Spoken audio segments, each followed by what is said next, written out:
በስመ አብ ወወልድ ወመንፈስ ቅዱስ አሐዱ አምላክ። በስመ አብ ወወልድ ወመንፈስ ቅዱስ አሐዱ አምላክ።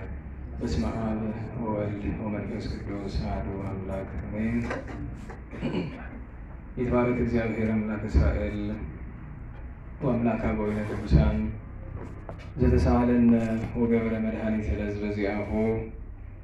ይቅር ያለን ለወገኖቹ መድኃኒትን ያደረገ አምላክ አበው አምላክ እስራኤል ቸሩ እግዚአብሔር ከዚህ ሰዓት ከዚህ ዕለት ስላደረሰን ቅዱስ ስሙ የተመሰገነ ይሁንና እናንተ እንደሚገባችሁ በእግዚአብሔር ሰላምታ እንዴት ዋላችሁ? እንዴት ሰነበታችሁ? ቸርነቱ ምሕረቱ ለዘላለም የባሕርይ ገንዘብ የሆነ አምላካችን እግዚአብሔር በድጋሚ ስሙ የተመሰገነ ይሁን። እናታችን እመቤታችን ድንግል ማርያም ወላዲተ አምላክ ጥዕምተ ስም፣ ቅዱሳን አበው፣ ቅዱስ ዕፀ መስቀሉ፣ ቅድስት ቤተ ክርስቲያኑ እግዚአብሔር ባከበራቸው መጠን ሁሉ ስማቸው የከበረ የተመሰገነ ይሁን። ክርስቶስ ተንሥአ እሙታን አሰሮ ለሰይጣን ሰላም ሆነ። በይቅርታው በምሕረቱ ፍስሐ ሰላምን፣ ተድላ ደስታን፣ ፍቅርን፣ አንድነትን፣ ገነት መንግሥተ ሰማያትን የሰጠን ያልነሳን የአባቶቻችን አምላክ ቸሩ እግዚአብሔር በድጋሚ ስሙ የተመሰገነ ይሁን። የተመሰገነ ይሁን። የቅዱስ ጳውሎስ መልእክት ወደ ቆሮንቶስ ሰዎች ሁለተኛይቱ ምዕራፍ 12 ቁጥር 1። የቅዱስ ጳውሎስ መልእክት ወደ ቆሮንቶስ ሰዎች ሁለተኛይቱ ምዕራፍ 12 ቁጥር 1። እነሆ መመካት ይቻለኛል፣ ነገር ግን አይጠቅምም። ደግሞም ወደ ጌታ ራእይና መገለጥ እሄዳለሁ። በክርስቶስ ያመነ አንድ ሰው አውቃለሁ። ዘመኑ ከ14 ዓመት በፊት ነው። ነገር ግን በሥጋው ይሁን በነፍሱ እንጃ፣ እግዚአብሔር ያውቃል። ያን ሰው እስከ 3ኛው ሰማይ ድረስ ነጥቀው ወሰዱት። ያን ሰው አውቀዋለሁ። በሥጋው ይሁን በነፍሱ እንጃ፣ እግዚአብሔር ያውቃል። ወደ ገነትም ነጥቀው ወሰዱት። በዚያም ሰው ሊናገረው የማይችለውን የማይተረጎም ነገርን ሰማም። ስለዚህም እንደዚህ ባለው እመካለሁ፣ በመከራዬ እንጂ በራሴ አልመካም። ልመካ ብሻም አላዋቂ አይደለሁም፣ እውነቱን እናገራለሁና። ነገር ግን ስላዩኝና ስለሰሙኝ እንደምበልጥ አድርገው እንዳይጠራጠሩኝ ትቼዋለሁ። ስለዚህም ቢሆን በብዙ ራእይ እንዳልታበይ ሰውነቴን የሚወጋ እርሱም የሚጎስመኝ ሰይጣን መልእክተኛ ተሰጠኝ። ስለዚህም ከኔ ያርቀው ዘንድ ጌታዬን 3 ጊዜ ማለድሁት። እርሱም ጸጋዬ ይበቃሃል፣ ኃይልስ በደዌ ያልቃል አለኝ። የክርስቶስም ኃይል በእኔ ላይ ያድር ዘንድ በመከራዬ ልመካ ወደድሁ። ስለዚህም ስለ ክርስቶስ መከራ መቀበልን፣ መሰደብን፣ መጨነቅን፣ መሰደድን፣ መቸገርንም ወደድሁ። መከራ በተቀበልሁ ጊዜ ወዲያውኑ እበረታለሁና። ስለ ቅዱስ ቃሉ አምላካችን እግዚአብሔር ስሙ የተመሰገነ ይሁን። ትንሽዬ ብቻ ቀንሳት፣ ትንሽ ብቻ ቀንሳት፣ ጨርሶ እንዳትገል። እሷ በዚህኛው ዳር በግራ ዳር የሚያውቅ ሰው ያድርገው፣ ተስፋ ያንታድርገው። በስተግራ ያለችው የተሰካችበት አይ በጣም ወደ አሁንማ ገደልኩ። እሺ ተውሽ። አይ ጨመርከው ደግሞ። እሺ ይሁን ተው። እንደዚህ ይሁን። ሰማችኋል አይደለም? ሰማል አይሰማም? ያው ደግሞ አሁን ቀነስከው በጣም። እሺ ሁሉም እንደሙያው ነው። አለባለቤቱ አይነድም እሳቱ ነው የሚባለው እና ቸሩ መድኃኔዓለም አምላካችን አውርደዋል። በጣም አስጠግቼ ነው እየተናገርኩ ያለሁት። እሺ ተው በቃ ግድ የለም። ዛሬ እንግዲህ የቅዱስ ያሬድ የአባታችን የጻድቁ የሐራ ድንግል የአባ አሲር የአባ ዶፍኑቴዎስ የቅድስት አውቅልያ የቅድስት አናሲማ የቅድስት ኤፎሚያ የሌሎችም ቅዱሳን ዓመታዊ በዓላቸው ነው። ከእነዚህ ሁሉ የቤተክርስቲያናችን ለኢትዮጵያ ኦርቶዶክስ ተዋሕዶ ቤተክርስቲያን የዜማ፣ የንባብ፣ የቅኔ፣ የረቂቅ ትርጓሜ፣ የምስጢር ጌታ እግዚአብሔር ሆኖ ሳለ በጸጋ ይህንን የሰጠው ቅዱስ ያሬድ ከሁሉ ቅድሚያ ይወስዳልና መሰረት ስለሆነን ስለ አባታችን እንነጋገራለን። ለትምህርታችን ማንሻ ወመሰጥዎ ውስተ ገነት ወደ ገነት ነጠቁት ወይም ወሰዱት በሚል ቁጥር 4 ላይ ባለው ኃይለ ቃል ግን ርዕሳችን የሚሆነው ገድለ ቅዱስ ያሬድ ነው። እዚህ የምትመለከቱት ብርሃነ ዓለም ቅዱስ ጳውሎስ የተናገረው ስለራሱም ከሱም በኋላ ስለሚነሱ ቅዱሳን ነውና የምንመለከታቸው በትኩረት የምናያቸው እንደ ትምህርት የምናያቸው በቅዱስ ጳውሎስም ሕይወት በቅዱስ ያሬድም ሕይወት የምናያቸው ነገሮች ይኖራሉ።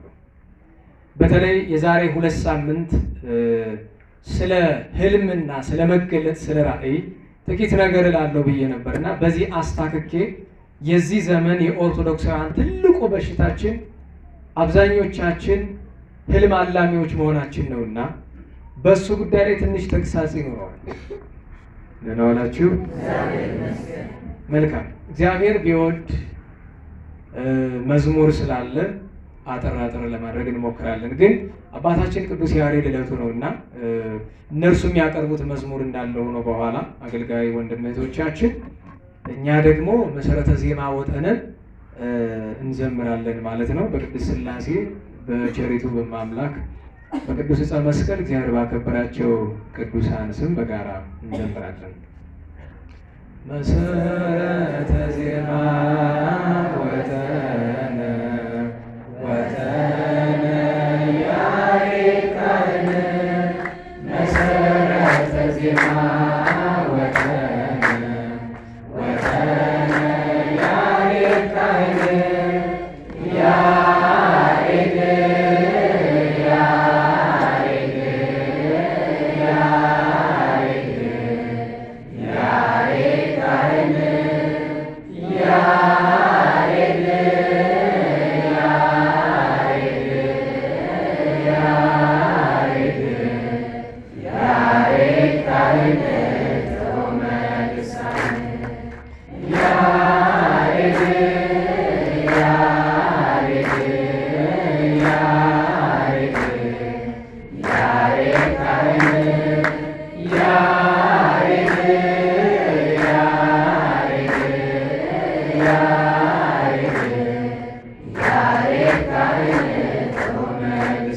እግዚአብሔር አምላካችን የጦመ ልሳን የቅዱስ ያሬድን ጸጋውን በረከቱን ያሳድርብን።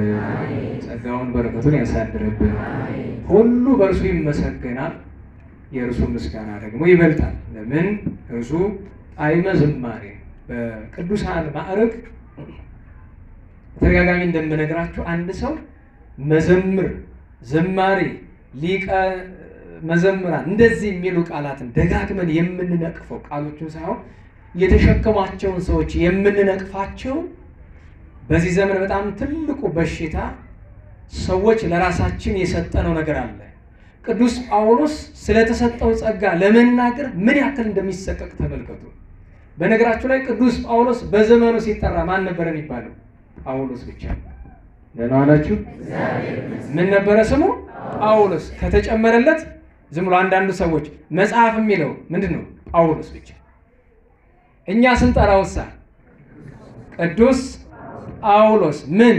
ሐዋርያ፣ ብርሃነ ዓለም፣ ነቃ ጥበብ፣ መሰረተ ጥበብ፣ መራሂ፣ አእኳቲ፣ መርስ፣ ዛይን፣ ልሳነ እፍረት፣ ልሳነ ክርስቶስ፣ ልሳነ ቤተ ክርስቲያን ምንም የማይባለው ነገር አለ።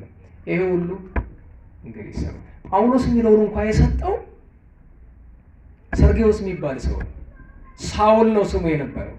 አይ ይሄ ስም ለኔ አይገባም፣ ልብ በሉ እንዳመነ ወዲያውኑ ጳውሎስ ማለት ብርሃን ማለት ነው። አይ ብርሃን መባል ለኔ አይገባኝም ላንተ ነው ብሎ ሰጥቶታል። በዛ ምክንያት ጳውሎስ ተቆጥቷል። ዛሬ በጣም ልንከላከለው የሚገባ ትልቁ ነገር ሰዎች ለራሳቸውና ለባልንጀሮቻቸው ስም ሲሻሙ ይውላሉ። ስም አትሻሙ። በነገራችሁ ላይ የቅዱሳንን ስም የያዛችሁ ሰዎች ካላችሁ ይሄ ስም የተሰጣችሁ የእናንተ የተጸውዖ ስማችሁ ስለሆነ አይደለም። በእናንተ ላይ የእነዚያ ቅዱሳን ስም እንዲከብር ነው። ሳሙኤል የምትባል ሰው አንተ በትክክል ሳሙኤል የሚል ስም ስለሚመጥንህ አይደለም። ዮርዳኖስ መባሌ ስሜን መጥኜ ስለምገኝ አይደለም። የስሙን በረከት ፍለጋ እና ስም ይመርህ ሀበ ግብር ስም ወደ ስራ ይመራል እንዲሉ አባቶቻችን ቅዱሳኑን ለመምሰል ጥረት እንድናደርግ እንጂ ያ ስም የኛ ትክክለኛ የሚመጥን ስም።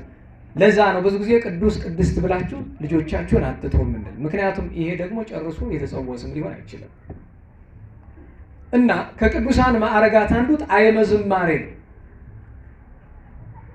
እና ቅዱስ ያሬድን የቅዱስ ያሬድ 8ኛ ልጅ እንደሆነ የሚነገርለት ሌላኛው ቅዱስ ሊቅ አባታችን አባ ጊዮርጊስ ዘጋስጫ ሲያመሰግነው በሰዓታት ድርሰቱ ላይ ሰአለነ ያሬድ ካህን ጥዑመ ልሳን ካህኑ ያሬድ አንደበት የሚጣፍጠው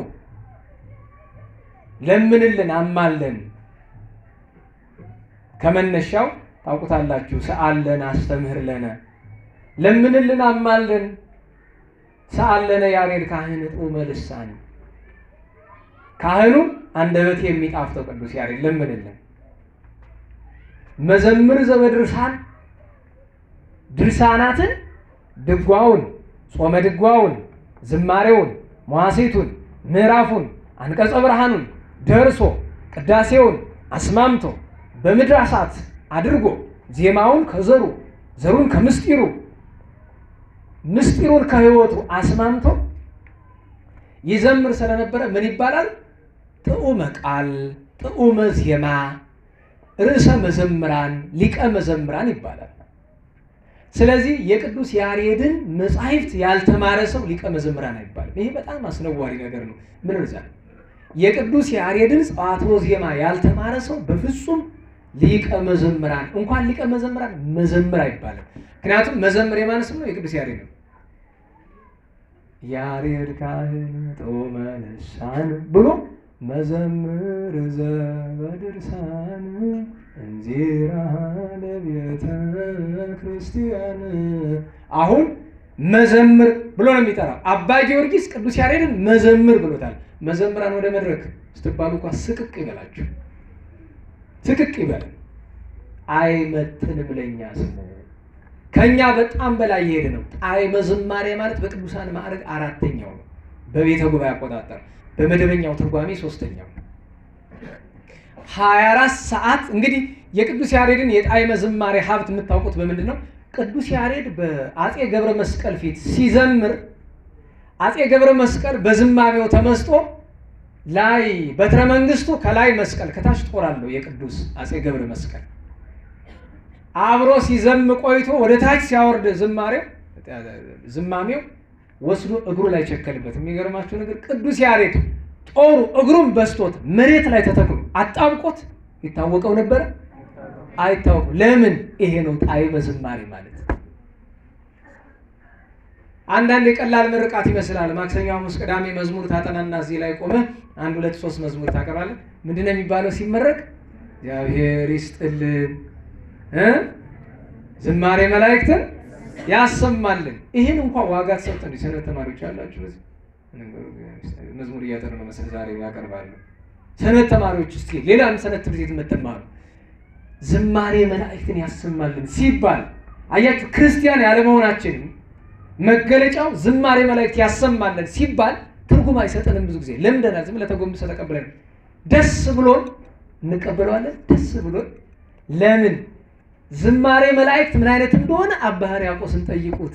ያስሜክሙ ቃለ መሰናቁት ዘሕፃናት ወማኅሌተ ዘመላእክት የመላእክትን ዝማሬ ያሰማችሁ ምን አለ?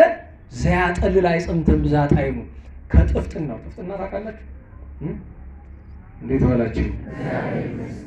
ጥፍጥና ታውቃላችሁ? በነገራችሁ ላይ በዚህ ዘመን የሚጣፍጥ ነገር ጠፍቷል። ምን የሚጣፍጥ ነገር አለ? እኔ በጣም የሚገርመኝ ነገር ዛሬ ከፈረንጅ ሀገር የመጣ ቸኮሌት እስቲ ንቅመሰው ብለን መቼም ቸኮሌት እና ኬክ ነው ጣፋጭ የሚባል ፋሲካ ነው መቼም ዘመኑ ውስጥ የሚያገድፍ ነገር ይኖር። የሚገርማችሁ ነገር አንደኛውን እችን የምታክለውን ፍሬ በልተን ሁለተኛውን እንድገም ብለው ሊያስታውከን ድረስ ኧረ ወላዲተ አምላክ ግሩም ነው።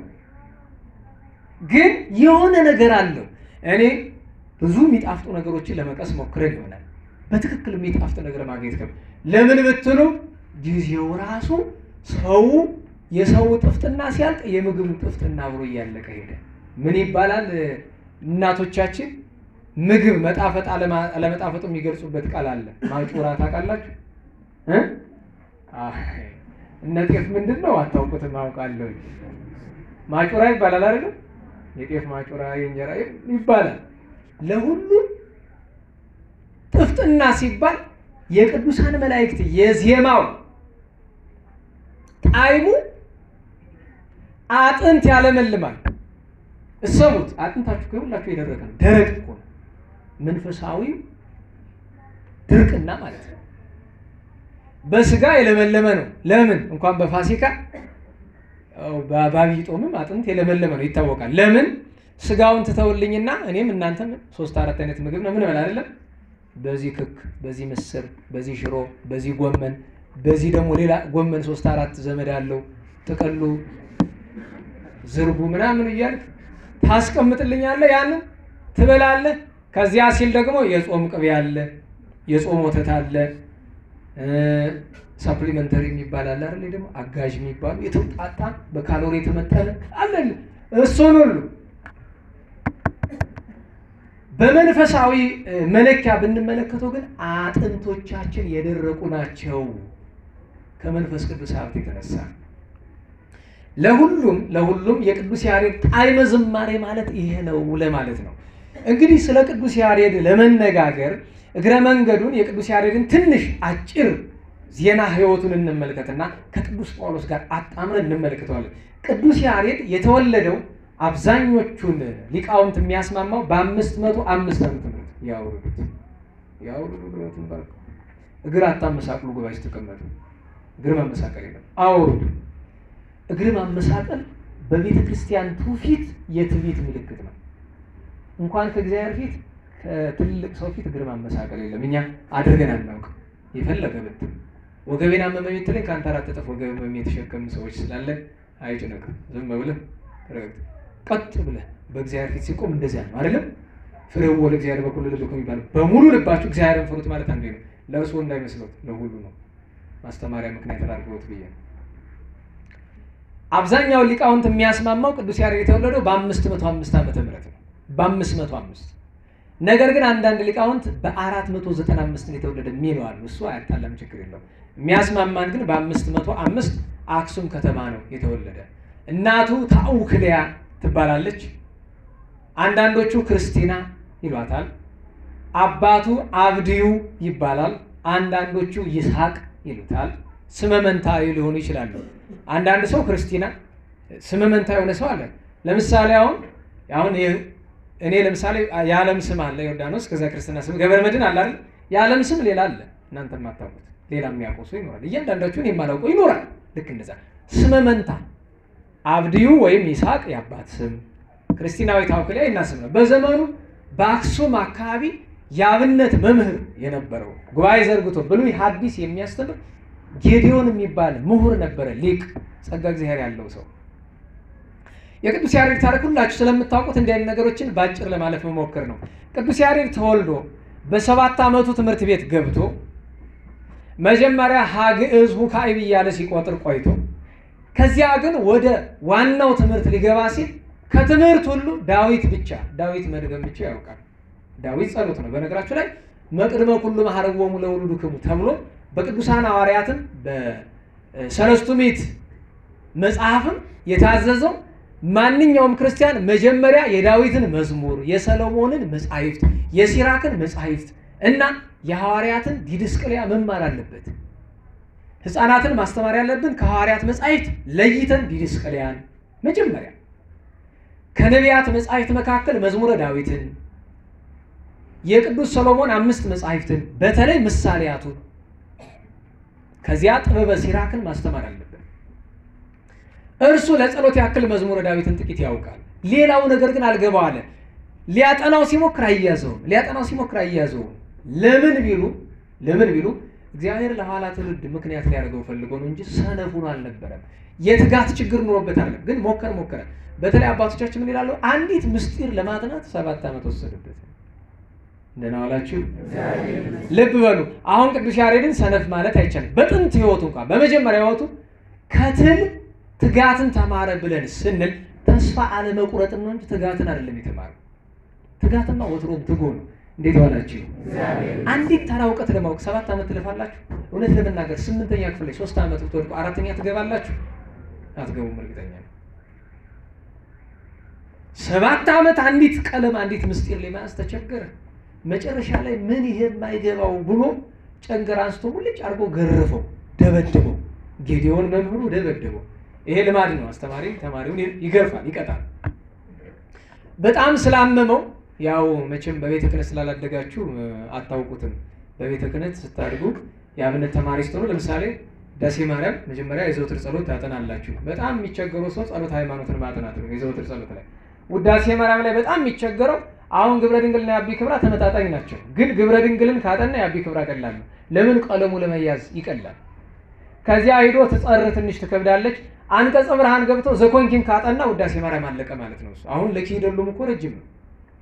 የመጨረሻው የአንቀጸ ብርሃን የቅዱስ ያሬድ እና አጥንቶ የሚፈተንባት ጊዜ ላይ ሲፈተን ይሰለፋሉ። ተማሪዎቹ ይሰለፉና በል ተብሎ መወጠር ይባላል።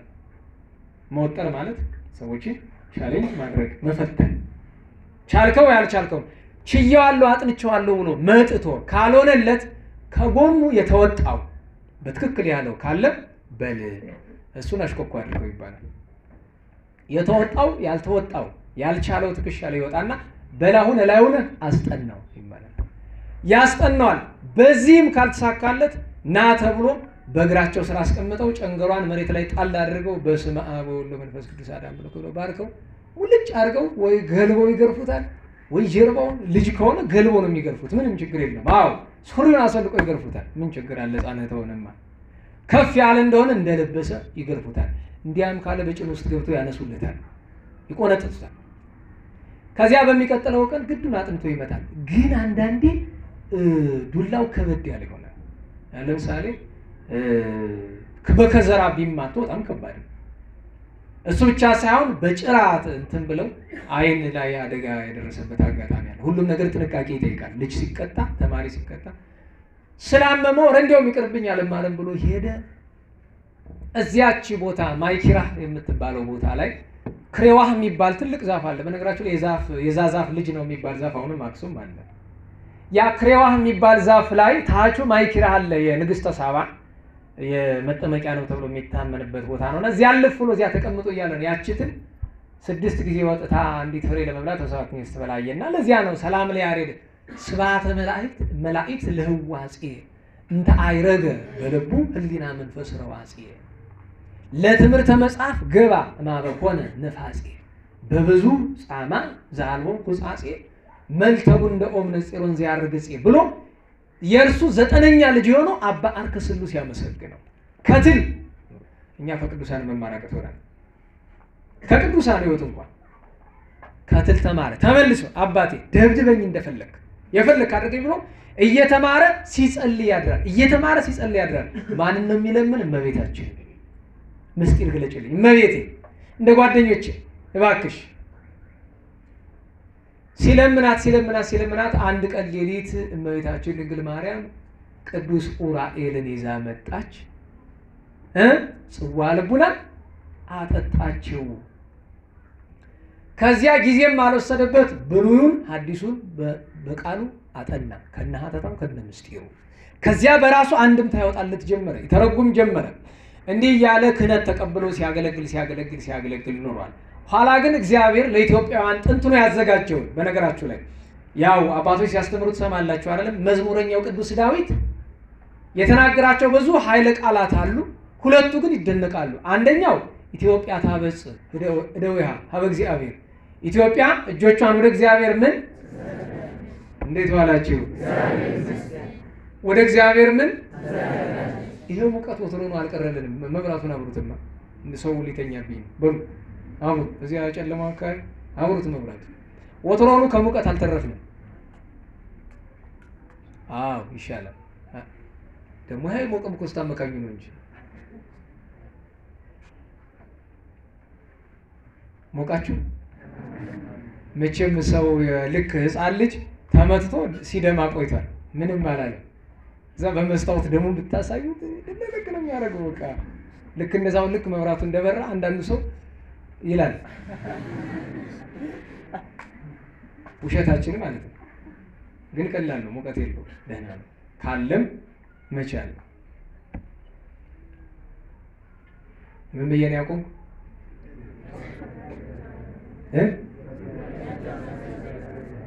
እሺ መጨረሻውን አልነገራችሁኝ። ኢትዮጵያ እጆቿን ወደ እግዚአብሔር እንግዲህ ግዛችን ትዘረጋለች አይደል?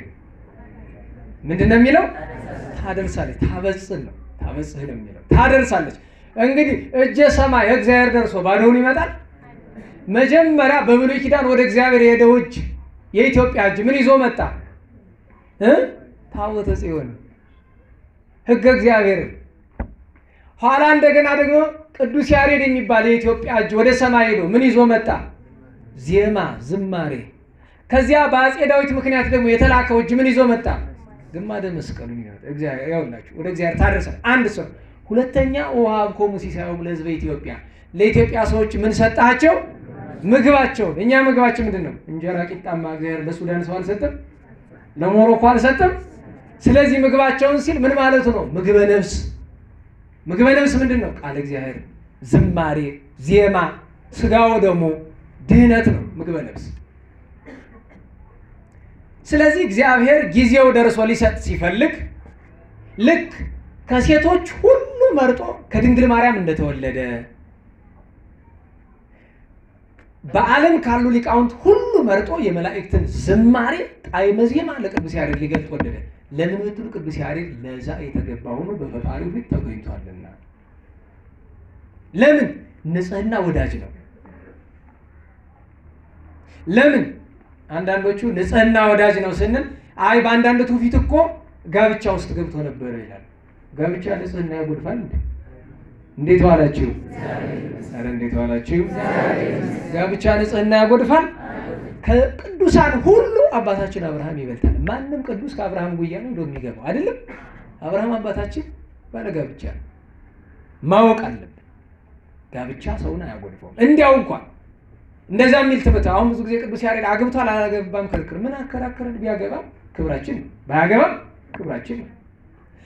አርፏል ወይስ ተሰውሯል? ምን አጨቃጨቀን? ቢያርፍም ክብራችን ነው፣ ባያርፍም ክብራችን ነው። ምን አጨቃጨቀን? ምን አስጨነቀን? ልክ ጧፍ አብረተ ፊት ወዴት ነው እያልክ እንደመጨቃጨቅ ያክል እኮ ምን ያደርግልናል ይሄ? ስለዚህ እግዚአብሔር ስለ ንጽህና ወዶታል። እግዚአብሔር ስለ ቅድስና ወዶታል። እግዚአብሔር ስለ ትጋቱ ወዶታል። እግዚአብሔር ስለ ፍቅሩ ለእናቱና ለእርሱ ስላለው ፍቅር፣ ለድንግል ማርያምና ለክርስቶስ ስላለው ፍቅር ወዶታል። ስለዚህ ነገር ነው ሶስት መላእክትን በአዕዋፍ ምሳሌነት ወፎችን አስመስሎ ላከለት። ያሬድ ያሬድ ብለው በደጊመ ቃል ጠሩት። ዞር ቢል ወፎች ናቸው። አነጋገሩት በቃል ሰብአዊ፣ በሰው ልሳን የምስራቹን ነገሩት። የምስራቹ ምንድን ነው? ለዘለዓለም የሚሆን ሰማያዊ መጽሐፍ ይላል አይደለም? ቅዱስ ዳዊት ምን አለ? ወብስተ መላእክቲሁ በልዑ ለማያውቁ፣ የመላእክቱን እንጀራ የሰው ልጅ በላ ይላል። የመላእክት እንጀራ ምንድን ነው? ምስጋናው ነው። ያ ምስጢር እንደሚገለጥለት የምስራች ነገሩት። እዚያ ላይ እነሱ እያናገሩት እያለ ተመስጦ ሄደ። ቅዱስ ጳውሎስ እንዳለ ወመሰጥዎ እስከ ሳልስ ሰማይ፣ አንድም እስከ ሳብዕ ይላል፣ እስከ ሶስት አንድም እስከ ሰባተኛው ሰማይ ነጥቀው ወሰዱት። በዚያ የመላእክትን ዝማሬ በተለይ የ24ቱን ካህናተ ሰማይ ምስጋና ሰማ። ቅዱስ ጳውሎስ ምን አለ? ዘኢይከውኖ ለእጓለ እመሕያው ይላል። የሰው ልጅ ሊሰማው የማይቻለው ሊናገረው የማይገባው ጣዕም ያለው ዜማ፣ ዘር፣ ምስጢር፣ ዝማሬ ተማረ፣ አደመጠ። እዚያ ቆይቶ ተመልሶ መጣ። ልብ በሉ። ደህና ዋላችሁ? እግዚአብሔር ሲሰጥ እንደዚህ ነው። ለምሳሌ አባ ሕርያቆስ ቅዳሴ ማርያምን ሲደርስ እመቤታችን አጽፏ ላይ እያሳየችው እያነበበ ነው። ሲጨርስ ግን ታትሞ ቀርቷል። እዚያው ላይ የመንፈስ ቅዱስ በዚህ ይታወቃል። ለምሳሌ ቅኔ የተማረ ሰው አለ። ቅኔ የተማሩ ወንድም እህቶቻችን ቅኔውን ያቀርባሉ አይደለም? የመንፈስ ቅዱስ የሆነ እንደሆነ ቅኔው ጭንቅላታቸው ላይ ታትሞ ነው የሚቀር። ከዚያ በኋላ አይጠፋቸውም። ነገር ግን ዛሬ ያቀረበውን፣ ዛሬ ያበረከተውን፣ ዛሬ የነገረውን፣ ዛሬ የዘረፈውን ቅኔ ሳምንት ላስታውስ ቢለው እምቢ ካለው እሱ በስጋው ጭንቅላቱ ተመራምሮ ያመጣው እንጂ የመንፈስ ቅዱስ ስጦታ አይደለም። የመንፈስ ቅዱስ ስጦታ ከሆነ ታትሞ ነው የሚቀረው እዚያው ላይ።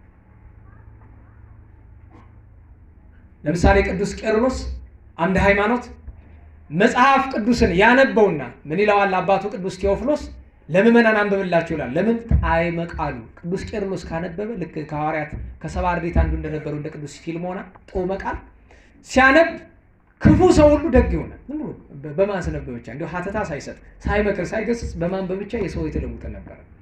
ግን ቅዱስ ቄርሎስ ያነበውና ሲጨርሰው ጭንቅላቱ ላይ ታትሞ ነው የሚቀረው። ድጋሚ አንብብ ከተባለ በቃሉ አንዲት ቃል አያነጥም። ለምን? መንፈስ ቅዱስ ህሊናው ላይ እየጻፈለት ነው የሚሄደው። ቅዱስ ያሬድ ከሰማይ የሰማውን ዜማ በሙሉ እንግዲህ ከነስርዓቱ ይዞት መጣ። እንደመጣ መጻሕፍት እንደሚሉ አክሱም አበራዋ ጽባህ ይሰራው 12 ቤተ መቅደስ ያላት የአክሱም ጽላተ ኪዳኑ ታቦተ ጽዮን ያለችበት ቦታ ላይ ገብቶ የመጀመሪያው አርያም ሲል የጠራውን ምስጋና አቀረበ። ብዙ ጊዜ ይህችን ምስጋና ከልቡ መጀመሪያ ከልቡ የተማረ ሰው የዜማ ትምህርት ይከናወንለታል ይባላል። ሃሌሉያ ለአብ፣ ሃሌሉያ ለወልድ፣ ሃሌሉያ ለመንፈስ ቅዱስ ቀዳሚሃ ለጽዮን ሰማየ ሳረረ ወበዳግም አራዮ ለሙሴ ዘከመ ይገብር ግብራ ለደብተራ ይችላል። እችን ከልቡ አበው ምን ይላሉ? የዜማ ማንሻችን ሲማር በባዶ ሆዱ ቢያጠናት ሲቀጽላትም ብዙ ጊዜ በባዶ ሆዱ ቢቀጽላት ቢቻለው ቁሞ ቢያደርጋት የዜማ ምስጢር ይገለጥለታል ይላሉ። ለምን? የቅዱስ ያሬድ የዜማ ምስጢር ቁልፍ ናት። እሷ ቁልፍ ናት። ምክንያቱም ቅድስት ሥላሴ እንግዲህ ሃሌሉያ ለአብ ታውቁታላችሁ። እንግዲህ የሃሌታ ትርጉም ይታወቃል። ለአብ ለወልድ ለመንፈስ ቅዱስ ቅድመ ዓለም ለነበረ ማእከለ ዓለም ላለ ዓለምን አሳልፎ ለሚኖር ምስጋና ይገባል። ቀዳሚሃ ለጽዮን ሰማየ ሳረረ ከጽዮን አስቀድሞ ሰማይን ፈጠረ። ይህች ጽዮን ማን ናት? ብዙ ምስጢር አለው። ወበዳግም አርአዮ ለሙሴ ዳግመኛ ለሙሴ ደግሞ አሳየው። ምን? ዘከመ ይገብር ግብራ ለደብተራ ደብተራ ኦሪትን እንዴት መስራት እንዳለበት አሳየው ብሎ በዚህ ጊዜ ንጉሱ ጳጳሱ ሰምተው እየተሯሯጡ ደንቋቸዋል። እንዴት ሰሙት ትሉኝ እንደሆነ ቅዱስ ያሬድ የአክሱም ጽዮን በር ላይ ሆኖ እያመሰገነ በታቦተ ጽዮን ፊት የድምፁ በነገራችሁ ላይ ድምፁ እሱ አንድ ቦታ ላይ እየዘመረ የትም ቦታ ይሰማ ነበር ይባላል። ንጉሱም በቤተ መንግስቱ ጳጳሱም ባለበት በመንበሩ ሆኖ ሰሙት። እየተሯሯጡ መጥተው ከጧት 3 ሰዓት ጀምሮ እስከ ሰርክ ድረስ እህል ሳይቀምሱ ውሃ ሳይጠጡ በተመስጦ ሲያደምጡት ቆዩ። ኋላ ችግር ተፈጠረ።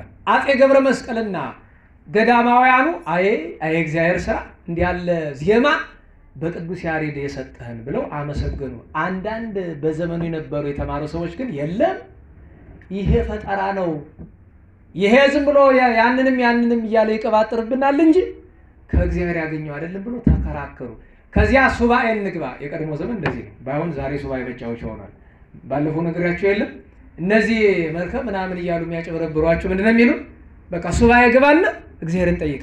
ሱባኤ ገብተህ መንፈስ ቅዱስ ለአንተ የሚነግርበት አቅም እንደሌለ ያውቃሉ።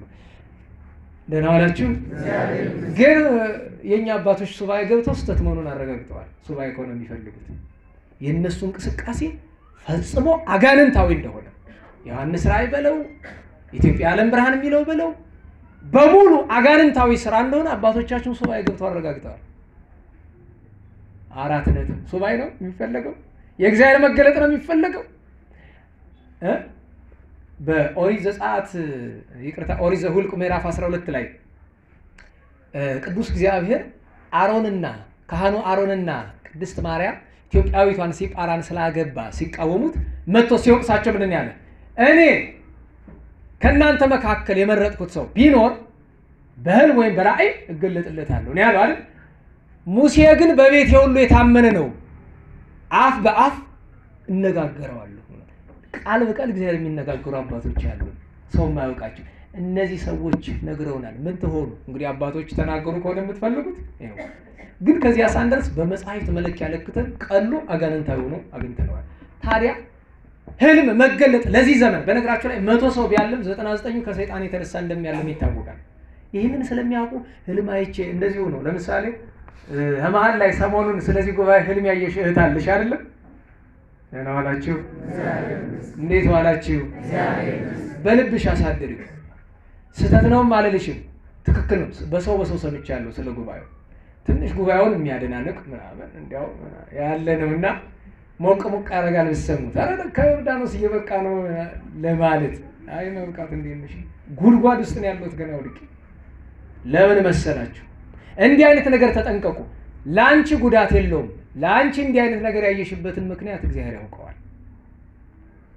ለጥቅም ያርግልሽ ነው ማለት ሌላ ምንም ማለት።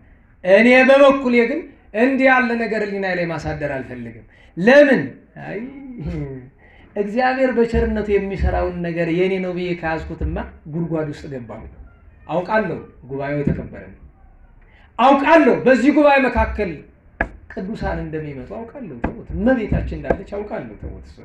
እሱ አይደለም ግን ይሄንን ነገር አንድ ሰው እንደዚህ ራእይ ያየው ብሎ መጥቶ ሲነግራችሁ ልቡን ያስታበያል። አሃ እንዲህ ያለ ጸጋ ደርሰናል ማለት ነው። አይ እኛ ገና ቆሻሻ ገንዳ ውስጥ ዮርዳኖስ ቆሻሻ ገንዳ ውስጥ ነው ያለው። ግን ቆሻሻ ገንዳ ውስጥ አለው ስለ ደግሞ እውነቱን ማላቀ ደግሞ አይደለም። እውነቱን አውቃለሁ። አንዲት ምስጢር ልንገራችሁ።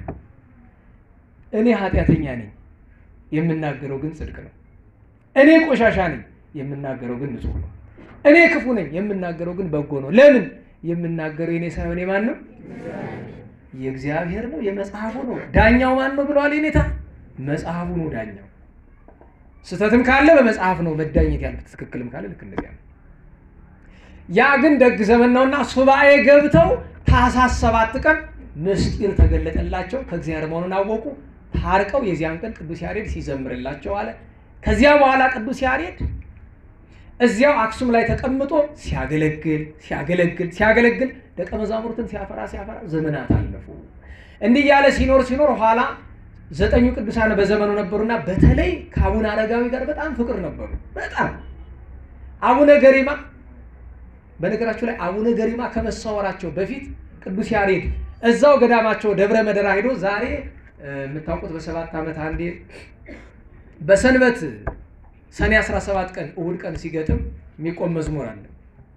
ያቺ ገሪማ ጸሎት ከተባረከኒ ነግሃ ይዘር ኪነቶ ወሰርከ ያአርገ አይቶ እቺ አቡነ ገሪማ ከመሰወራቸው በፊት ራሱ ቅዱስ ያሬድ ከፊታቸው ላይ ቆሞ ይዘምርላቸው ናት።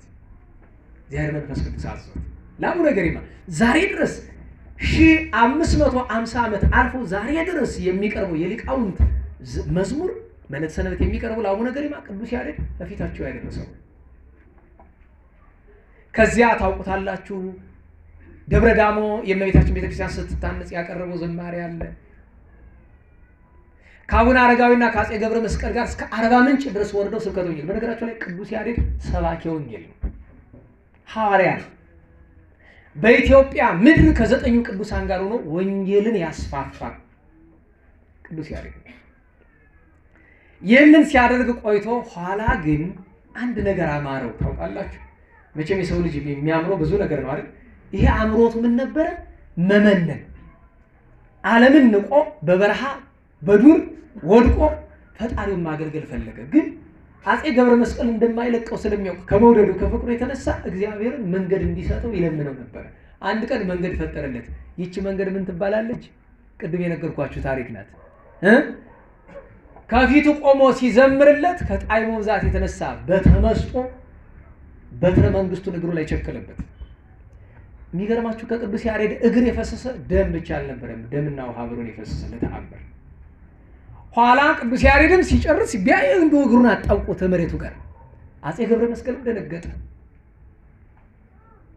የደምህን ዋጋ ለምነኝ እስከ መንግስት እኩሌታ ልስጥ ብሎ አለ።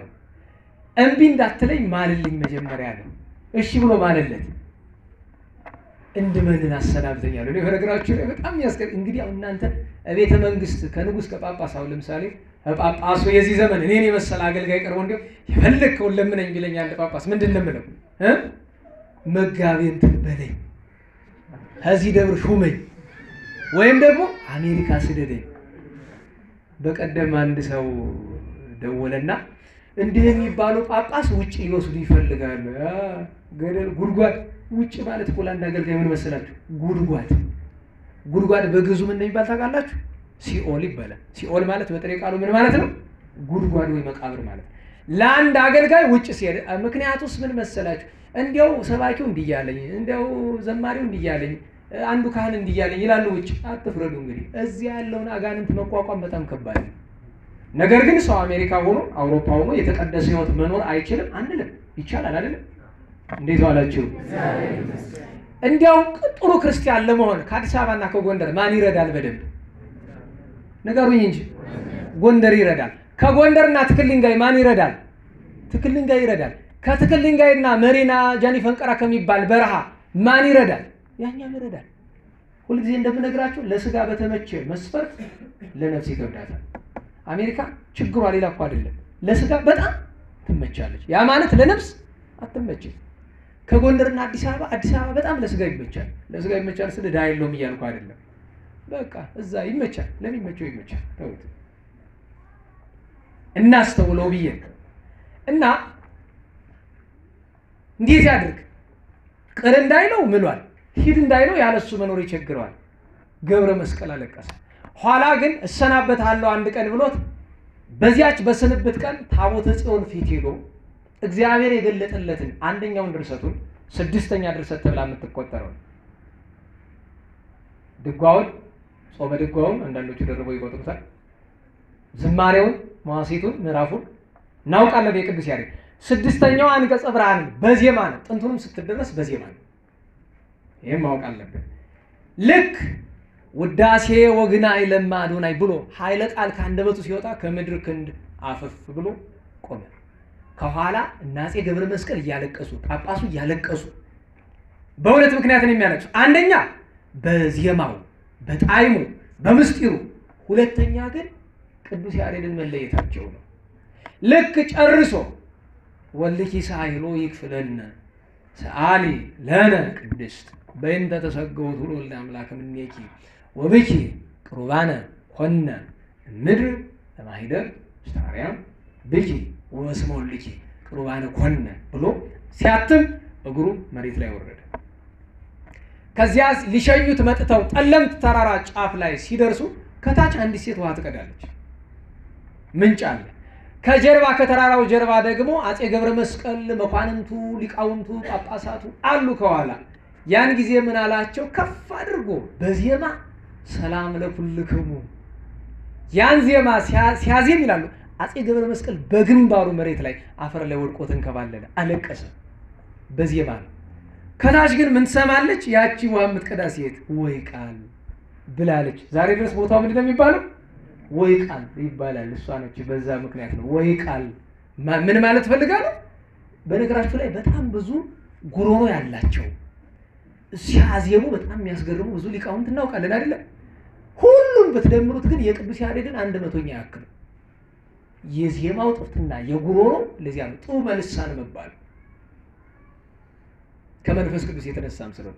ከዚያ መጣ እንግዲህ ቅዱስ ያሬድ በብዙ ስፍራ ኖሯል። ዋና ዋና ያስተማረባቸው ቦታዎች ግን ይታወቃሉ። የደረሰባቸው ለምሳሌ ዙራምባ ወይም ዙራባ ዝማሬውን የደረሰበት ቦታ ይታወቃል። ጠለምት ላይ ገና ቅዱስ ያሬድ ከመውጣቱ በፊት ገና በታችኛው ክፍል እያለ የምታውቁት ነው፣ ምዕራፍን ደርሶበታል። ከዚያ ደግሞ ድጓውን የጻፈው ደግሞ እዚህ ጣና ቂርቆስ ሄዳችሁ ከሆነ ያው ምልክት የሌለው ድጓ እሱ የጻፈው አለ። ቀለም የበጠበጠባትን ድንጋይ አይታችኋል። እሱ የቆመበት ስፍራ በጣም ድንቅ ነው። የእንታ ሊቀ ሊቃውንት በጣም የሚንከባከቡት ቦታ ነው። ደግ ነው። በረከታቸው የደረሰን የእንታ ጥበቡና ሊቀ ሊቃውንት በጣም የሚንከባከቡት ስፍራ ነበር ያ።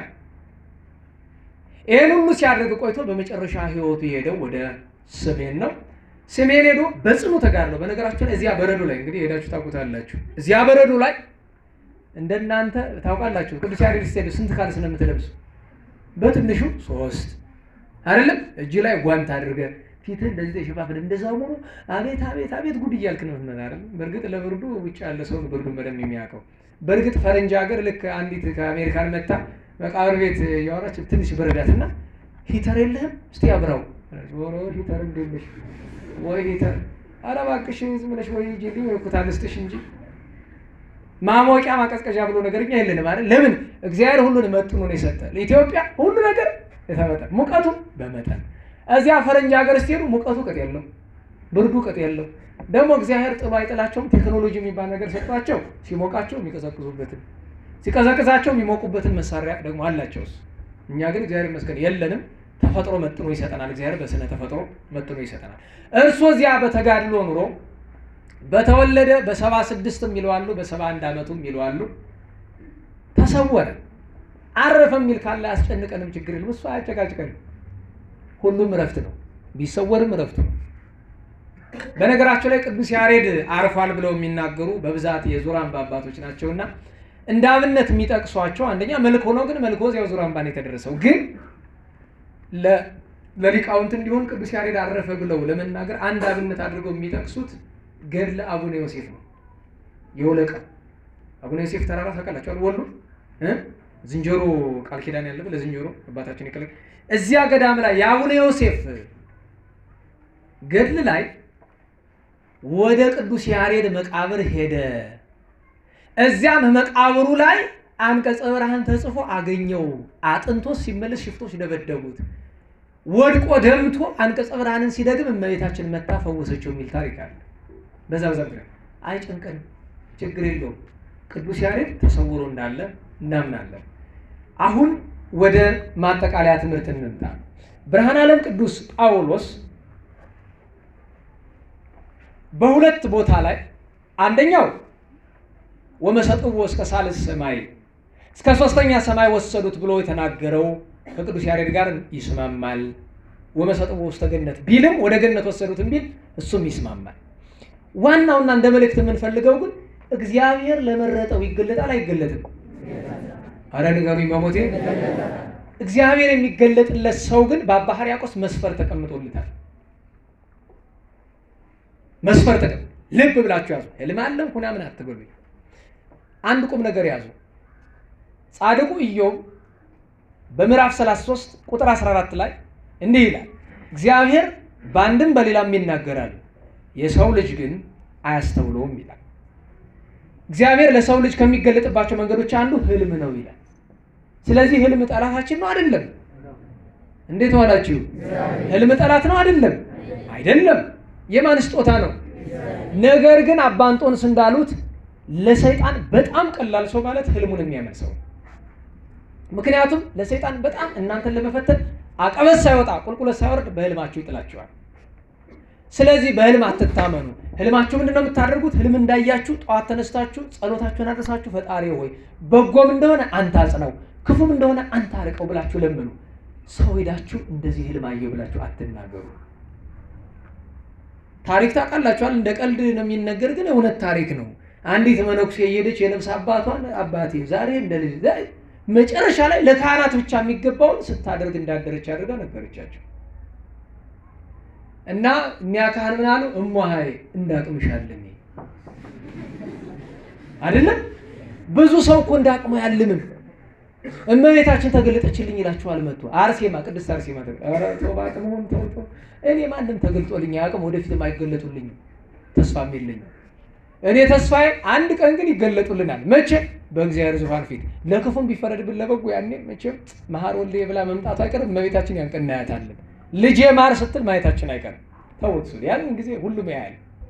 በምድር ግን እመቤታችን አይ ቅድስት አርሴማ አይ ኧረ ተው ኧረ ግድ የለም ተው። ታስታውሳላችሁ እዚህ የነገርኳችሁ አርማጮ ለሥራ ጉዳይ እያለውና ይሄንን ደጋግሜ የምነግራችሁ አንድ መሪጌታ ናቸው። እዚያ እንዲህ መሪጌታ አንዲት ሴት እዛ ሰንበት ተማሪ ምናምን የሆነች ሴት ሱባኤ ትልና ቅድስት አርሴማ ሄዳ ተመልሳ ትመጣለች። ፈልጌው ምንድነው እዚያ ሱባኤ ይዤ በጥንቃቄ እግዚአብሔር ለምኜ ቅድስት አርሴማ ተገልጣ እሳቸውን ነው የምታገቢ ብላኛለች። ስለዚህ ያግቡኝ ይላልች። ጥሩ ነው ያግቡኝ አለች። ፈሊጠኛ ናቸው። እንደው አሁን እኔ ወን በከዘራናቷን ነበር ብላ ነይ እንግዲያውስ ሀቤቱን እንመካከርበት ነው ወደ ቤታቸው ወሰዷት። ሀቤት ገብተው መደብ ላይ ቁጭ እንዳለች ማነሽ እህቴ ነይማ ብሎ አንዲት ሴት ይጠራሉ። አሽከሮቹንም አምጫቸው 3 አሽከሮች።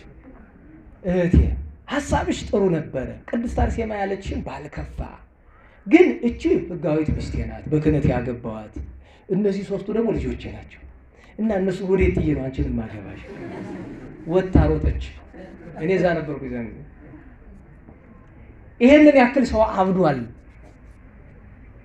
ባለፈው አታስታውሱም? የነገርኳችሁ አንድ ጓደኛ እዚያ ሱባኤ ሄዶ እንደዚህ አይነት ልጅ ታገባለህ ተባለ። ዲያቆን ነው። እቺ ልጅ መታ ስትጠየቅ ድንግልና የለኝም ብቻ አይደለም ከ20 ወንድ ጋር ተኝቻለሁ ብላ ቁጥሩን ሁሉ ታውቀዋለች።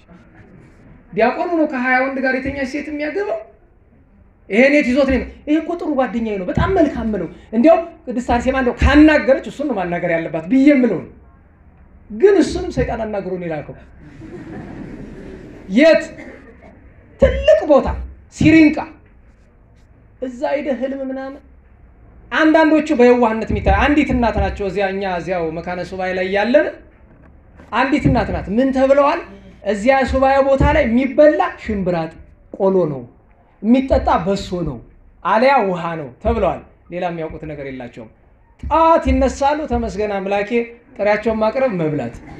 3 ሰዓት ላይም በበሷቸው እየነከሩ መብላት። 6 ሰዓት ላይ ልብ በሉ እንግዲህ እዚያ መካነ ሱባኤ መብላት በቃ። በሶስተኛው ቀን እንደ ህልም ነገር ያለው አንቺ ምን ታረግን የመጣሽ? እንዲያው ቆሎና በሶ ሲበሉ ትገለጫለሽ ተብሎ የዋህ ናቸው። በይ ፈቃድሽ እንደዚህ ነው፣ ይሄ በዚህ ቀን ይሄ እንደዚህ ይሆንልሻል ተብሎ ፈቃዳቸው ሁሉ ተፈጽሞላቸው የእውነት በነገራቸው ላይ ሲጀመር የሚያነገራችሁ በጎ ሰው እንኳን ቢሆን የሚያናግረው ወይ እመቤታችን ወይ ቅዱሳን ወርደው ተው እንዳቅምሻል ነው። እግዚአብሔር ካደላችሁ እንኳን የሚያናግራችሁ ማን መሰላችሁ? ጠባቂ መልአክ። ገብቷችኋል? ከመንፈስ ቅዱስ ከሆነ ህልማችሁ ህልም ታውቃላችሁ። ህልም 3 አይነት ነው ይባላል። አንደኛው የኩላሊት ይባላል። የኩላሊት የሚባለው ምን አይነት ህልም ነው? ቀን የለቀሙ ሌት ይቆሙ ይባላል። ቀን በደንብ ስታያት የዋልካትን ሴት ሌሊት አግባት ሲያሰኝህ ያድራል። በቃ አለቀ። የእውነቴን ነው። ለምሳሌ አሜሪካ መሄድ የሚፈልግ ሰው በህልሙ ምንድነው የሚያይ? ትልቅ ባህር ውስጥ ሲዋኝ። ለምን በሀገራችን ትርጉም ባህር ውስጥ መዋኘት ምንድነው? በቃ ከፍተኛ ከተማ ልትሄድ ነው። ያ ከተማ ደግሞ አሜሪካ ነው። በቃ የሆነ በጣም ጸጋ እግዚአብሔር አድሮበታል ተብሎ የሚወራለት ሰው መጣና የዛሬ 7 ዓመት እንግዲህ ህልም ያህል የሚባል ሰው ነው። ቁጭ ያልኩበት ቦታ ላይ አንተ በቅርብ ዓመታት አሜሪካን ትሄዳለህ። ዝም አልኩኝ። ሰው ማለት ነበር አንተ ቸር መድኃኒዓለም። ይሄን ሰው ብዙ ሰው ያምነዋል። ትንቢት አዋቂ ተናጋሪ ነው። አይ አንተ ቸር መድኃኒዓለም ይቅር ለሁሉም። ምላችሁ ፈልጌ ነው። አባ ሕርያቆስ መስፈርቷን ቁልጭ አድርጓታል። ምንድነው ያለው? ናጥሪ እንከ ትህትና ዘምስለ ንጽህና። በመጀመሪያ ደረጃ አንድ ሰው ከእግዚአብሔር የሆነ መልእክት በራእይ ወይ በህልም ለመቀበል ምን ያስፈልገዋል? ትህትና። በሞት ትህትና በለስቲ ራሱን ያላዋረደ ሰው እግዚአብሔር አያናግረው። ምክንያቱም ምስጢራት የሚከሰቱ ለትሑታን ነው። በቃ በቆሸሸች ትዕቢተኛ በሆነች ሰውነት ውስጥ ቅዱስ ኤፍሬምና ቅዱስ ባስልዮስ ታሪክ ስንተርክ ለዛ አይደለ? ቅዱስ ባስልዮስ ለወንጌሉ ክብር ብሎ የወርቅ ካባ፣ የወርቅ አክሊል፣ የወርቅ መነሳንስ፣ የወርቅ አትሮንስና የወርቅ ወንጌል ስለዘረጋ ወታዘበው ልቡ ለኤፍሬም ከመባስልዮስ ስጋዊ ውእቱ ብሎ በትርጓሜ የሚነገር እንዴ እንኳን በሌላ ስራ ባለባበሱ እንዴት መንፈስ ቅዱስ እዚህ ሰው ላይ አደረ ብሎ እኮ ቅዱስ ኤፍሬም ተጠራጥሮታል። ቅዱስ ባስልዮስ ግን ለክብረ ቅዳሴው ለክብረ እግዚአብሔር ነው የለበሰው፣ ለራሱ አይደለም። ስለዚህ ራሱን ያላዋረደ ሰው ትህትና የለሰው ትዕቢተኛ ሰው እግዚአብሔር አያናግረው ጨርሶ። ትዕቢተኛን ሰው የሚያናግረው ማን ነው? ትዕቢተኛው ሰይጣን። በዚህ ዓለም የትዕቢተኞች አለቃ ሰይጣን አይደለ? ስለዚህ እንጠንቀቅ። ሁለተኛ ምን አለ? ንጽህና። ንጽህና ምንድን ናት? ሁሌ ነገራችኋለሁ። እንደው ልብ አትሉትም፣ ጎበዞች ናችሁ ባይሆን እንጂ። ንጽህና ምንድን ነው? ንጽህና 2 አይነት ነው። በልብሳችሁ መስሉት። ልብስ ንጹህ እንዲሆን አለማሳደፍ ነው አይደለም? ካደፈሳ ንገሩኝ በደንብ። በቃ ሰውነትም እንደዛ ነው። አለማሳደፍ ምን ማለት ነው? ሕገ እግዚአብሔርን መጠበቅ ነው። ሰውነት የማያደፍ የእግዚአብሔር ሕግ ሲጠበቅ ነው። አደፈ ማለት ኃጢአት ሰራን ነው። መታጠብ ወይም ማጠብ ምንድነው? ንስሐ መግባት ነው። ስለዚህ በንጹህ ንስሐ በንጹህ ህይወት የሚመላለስ ትሁት ሰው ካለ እግዚአብሔር ያናገር። ለምን? እስመ በአንጽሖ መንፈስ ሬው ነቢያት ለእግዚአብሔር። ሰውነታቸውን በማንጻታቸው ወይም በጥሬ አማርኛ መንፈሳቸውን ንጹህ በማድረጋቸው ምክንያት ነቢያት እግዚአብሔርን አዩት። እንዲያውም ወተናጸሩ ገጸ በገጽ ፊት ለፊት ተነጋገራቸው ይላል። ይሄ ነው መስፈርቱ። ከዚያ ውጪ ከሆነ ህልማቸው ላይ ተጠንቀቁ። አሁን ቅዱስ ኢዮብ እግዚአብሔር በህልም እየተናገረ ሰው አያስተውልም ይላል። ደግሞ ጨርሰ እንዳንነቀው ደግሞ እኔ አሁን በነገራችሁ ላይ እሱ ህልም አይወድም ይባላል። ህልም አልወድም አይደለም። እኔ ህልማቸውን ማምንላቸው ሰዎች ደግሞ እንዳሉ ማወቅ አለባችሁ። ገሌ ወገሌ ያልላችሁ ራእያቸውን መገለጣቸውን ማምንላቸው አባቶች አሉኝ። እናንተም አታውቋቸው፣ ማንም አያውቋቸው። ተራ ሰው መስለው ወድቀው የሚኖሩ አሉ። እያንዳንዷን ነገር ቁልጭ አድርጎ እግዚአብሔር የሚገልጥላቸው በትህትና በንጽህና የሚኖሩ አውቃለሁ። ማንም አያውቃቸው። ትውታል ምንቅ እንዳይመስላችሁ። ቀድምም ስለ ጉባኤው ነገርኩ። ያንቺንም ንቄው አይደለም፣ ነገር ግን ብቀበልሽ እኔን ነው የሚጎዳኝ። የተነገረው ነገር እውነት ሊሆን ቢችልም እንኳን እኔ ብቀበለው ግን እኔን ይጎዳኛል። ያለ አቅም ያለ መጠን ያንጠራረኛል። ስለዚህ አልቀበለውም። በቃ ነግሬያቸው ለዚህ በፊት መንገድ ላይ ደህና ነው ምናምን እያለች ህልም አይቼ የለዎት ነው። እግዚአብሔር ይስጥልኝ ያመሰግናል። ቆይ እንጂ ልንገሮት። አይቼ እኮ እያለሁ ስራ ኧረ የለም ባጃጅ ተከታተል ትልቅ እዚያው ባጃጅ ልንገሮት እንጂ ምንድን እንደዚህ ነው እንደዚህ ነው። እግዚአብሔር ይስጥልኝ ትርጉሙን ሳልነግረውት ኋላ ደግሞ ለወርድ ሲል ጭራሽ ተርጓሚ ነሽ። አይ እናቶችን ነግሬያቸው ተርጓሚ ምንድነው ሲል አይ እሱማ እንደዚህ ነው ብሎኛል። ነው ሞኝሽን ፈልጊ። ለምን ወሰለች? ጸላይ ሰናያት ክፉ ነው። ምን አሳይቷታል? ነጭ ልብስ ለብሶ መድረክ ላይ ያስተማረ። አሁን ምንድን ነው የለበሰው? አሁን ምን ታምራለሁ? ነጭ የለበሰ ደግ ጥሩ ሰው ስለሆነ ነው።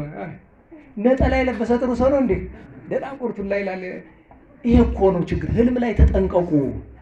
ለምን ቅዱስ ዳዊት ምን አለ? ሰናክሬምን ሕዝቅያስን አብነት አድርጎ በመዝሙር 75 ቁጥር 5 ላይ ደንገጹ ሁሉም አብዳነ ልብ፣ ሰነፍ ልብ ያላቸው ሁሉ ደነገጡ። ምንድነው ያስደነገጣቸው? ሐለሙ ህልመ ዋልቦ ዘረከቡ፣ ህልም አለሙ። እንግዲህ ለዕለት አይጠቀስም እንጂ ሕዝቅያስም ነገ ይህን ጊዜ እኔም ሙቼ ኢየሩሳሌምም ጠፍታ ብሎ አልሟል። ሕዝቅያስም ይህን ጊዜ ማለት ሰናክሬምም ይህን ጊዜ ሕዝቅያስን ገድዬ እስራኤልን ማርኬ ኢየሩሳሌምን አቃጥዬ ብሎ አልሟል። የሁለቱም ህልም አልተሳካም። በለኪሶ የሱ የሰናክሬም ሰራዊት 185,000 ኃይለኛ አረበኛ ቅዱስ ሚካኤል መጥቶ እንደ ሻሽ አንጥፎት ነው ያደረ። እሱ ያለመው ሲያሸንፍ፣ የእውነቱ ግን ተግባሩ ሲሸነፍ። ስለዚህ ህልም ላይ እንጠንቀቅ። በተለይ ሰዎች በዚህ ዘመን ያለ ሰው አይ እውነቱን ማወቅ ከፈለክ ሱባኤ ግባ ካላችሁ ይሄ ሰው ጋኔን መሆኑን አውቁ። ለምን እንደምላችሁ ታውቃላችሁ? ሱባኤ ግባ ማለት መልካም ነው አይደለም? በሞቴ ንገሩኝ ነው። ነገር ግን የሚሉበት ዓላማ ነው። ኢንቴንሽን ይባላል። እናንተ እግዚአብሔርን ጠይቃችሁ የምታገኙበት አቅም እንደሌላችሁ ሰይጣን ያውቃል። በእነሱ ላይ ያደረው ሱባኤ ብትገቡ እሱ መጥቶ እንደሚነግራችሁ ያውቃል። የእውነቱንም አልኳችሁ እኮ ሱባኤ ግቡ ብለን አባቶቻችን ሱባኤ ገብቱ እንኳን የእነዚህን አጭበርባሪዎችን የኮሮናና የክትባቱ መድኃኒት እንኳን ተገኝቷል። ለማንም አልናገርም እንጂ ምክንያቱም ለዚህ የተገባ ትውልድ የለም ብዬ ተናግሬያለሁ። እኔ አይደለሁም ያገኘሁት፣ አግኝቶታል። እሱ ብቻ አይደለም። አሁን ካንዣበበው ሊዘንብ ካለው መከራ ማምለጫ መንገድ አለ፣ ግን አልናገርም። እምነግርህ መፍትሄ አንዲት ብቻ ናት፣ ንስሐ። መንፈሳዊ መፍትሄ ንስሐ፣ ስጋዊ መፍትሄ መደራጀት። ሌላውን አልነግርህም። ምክንያቱም ያን ለመስማት የበቃ ሰውነት ላይ አልደረስክም፣ ገና ነው። እዛ ደረጃ ለደረሱት ሁሉ ተነግሯል፣ ከመከራው እንዴት ማምለጥ እንደሚችሉ። ያ ሁሉ ዲዛስተር፣ ያ ሁሉ ውድነት የመጣ ጊዜ፣ ያ ሁሉ አንዱነት ልንገራችሁ፣ መከራው በጣም በጣም በጣም ከሚበዛባቸው ከተሞች መካከል ትንቢት አይደለም ነገራችሁ፣ መሬት ላይ ያለው እውነት ነው ነገራችሁ። በጣም ብዙ ሰው የሚወድምበት፣ በጣም ብዙ ሰው የሚያልቅበት ከተማ ጎንደር ነው። ምናልባትም ወሬ ነጋሪ የሚተርፍበት ብቻ ሊሆንም ይችላል። እንዲህ ብዬ እየነገርኳችሁ እንደማትደነግጡ አውቃለሁ። ምንም እንደማይመስላችሁ አውቃለሁ። ምን ችግር አለ? የአባቶቼ ደግ ተረት አለልኝ። ለጥፋት ያላት ከተማ ነጋሪት ቢጎሰም አትሰማ አይደል የሚባለው? ከዚህ በላይ ምን ብዬ ልንገርህ? ያለፈው ሳምንት እባካችሁ ስሙኝ የሚል የትምህርት ርዕስ ከመምረጥ ደረስኩ አይደል? ዛሬም አትሰሙኝም አውቃለሁ። ህልሙን ያየሽው ልጅ አሁን ገባሽ ምን እንደሆነ ትርጉሙ? ጉባኤው ባዶ ሆኖ አየሁ ያልሽ አሁን ዝርዝር ውስጥ መግባት ፈልጌ አይደለም። ጉባኤው ባዶ ሆኖ ሰው እያለ እንደሌለ ተቆጥሮ ለምን እንዳየሽ አሁን ከገባሽ ይሄን ይገባሽ ራስሽን ጨምሮ ነው። ግን አንቺ ህልሙን ስላየሽው ከሌላው የተሻለሽ አይደለሽ።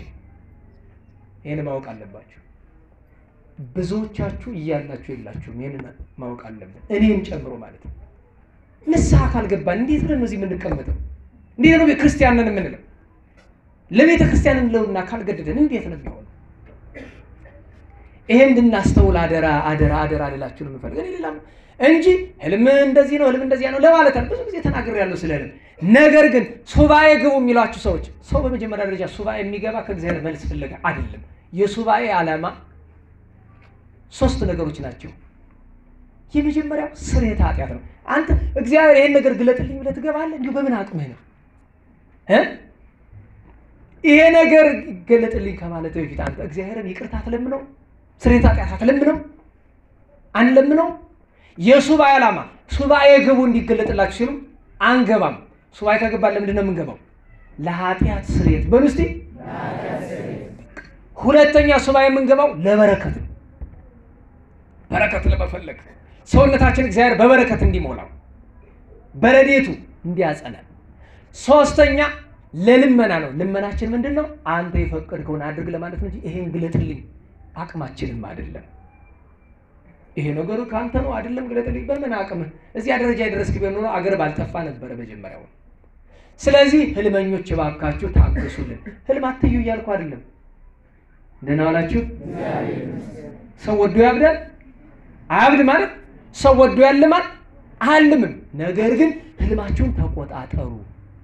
ህልም ስታዩ እንዳልኳችሁ ተነስታችሁ ጸሎት አድርጋችሁ ጌታ ሆይ ደግም እንደሆነ አጽናው ክፉም እንደሆነ አርቀው በቃ ግዱን ደግሞ መነገር ያለበት ነው ብሎ አላል ንገር የሚል አስታውሳለሁ። እኔ አንድ መካነ ሱባኤ ላይ እኔም በአቅሜ እኔም ሰው ሆኜ አንድ ቀን አንድ ህልም አየሁ።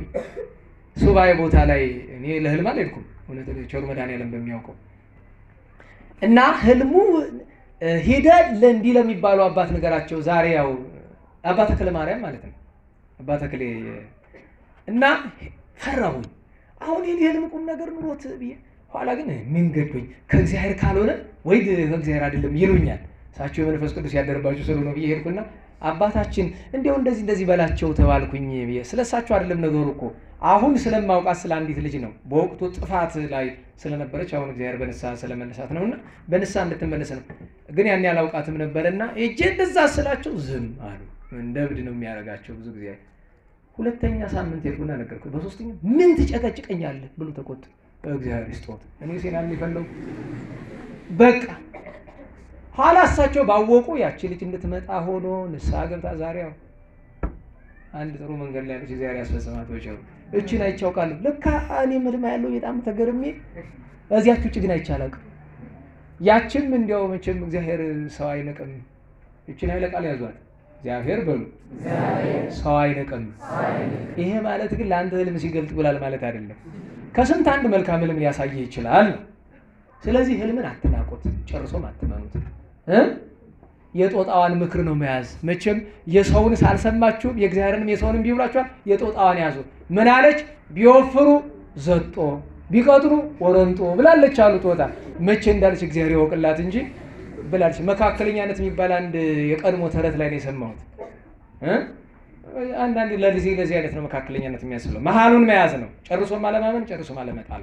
ቅዱስ ያሬድ ግን የእግዚአብሔር ሰው እንደ ቅዱስ ጳውሎስ ግን ቅዱስ ጳውሎስ ምንድን ያለ እንዲህ አይነት ጸጋ ስለተሰጠው መጨረሻ ላይ ምንድን ያለ እንዳልታበይ ራሴን የሚቀጠቅጥ ምን ሰጠኛለ?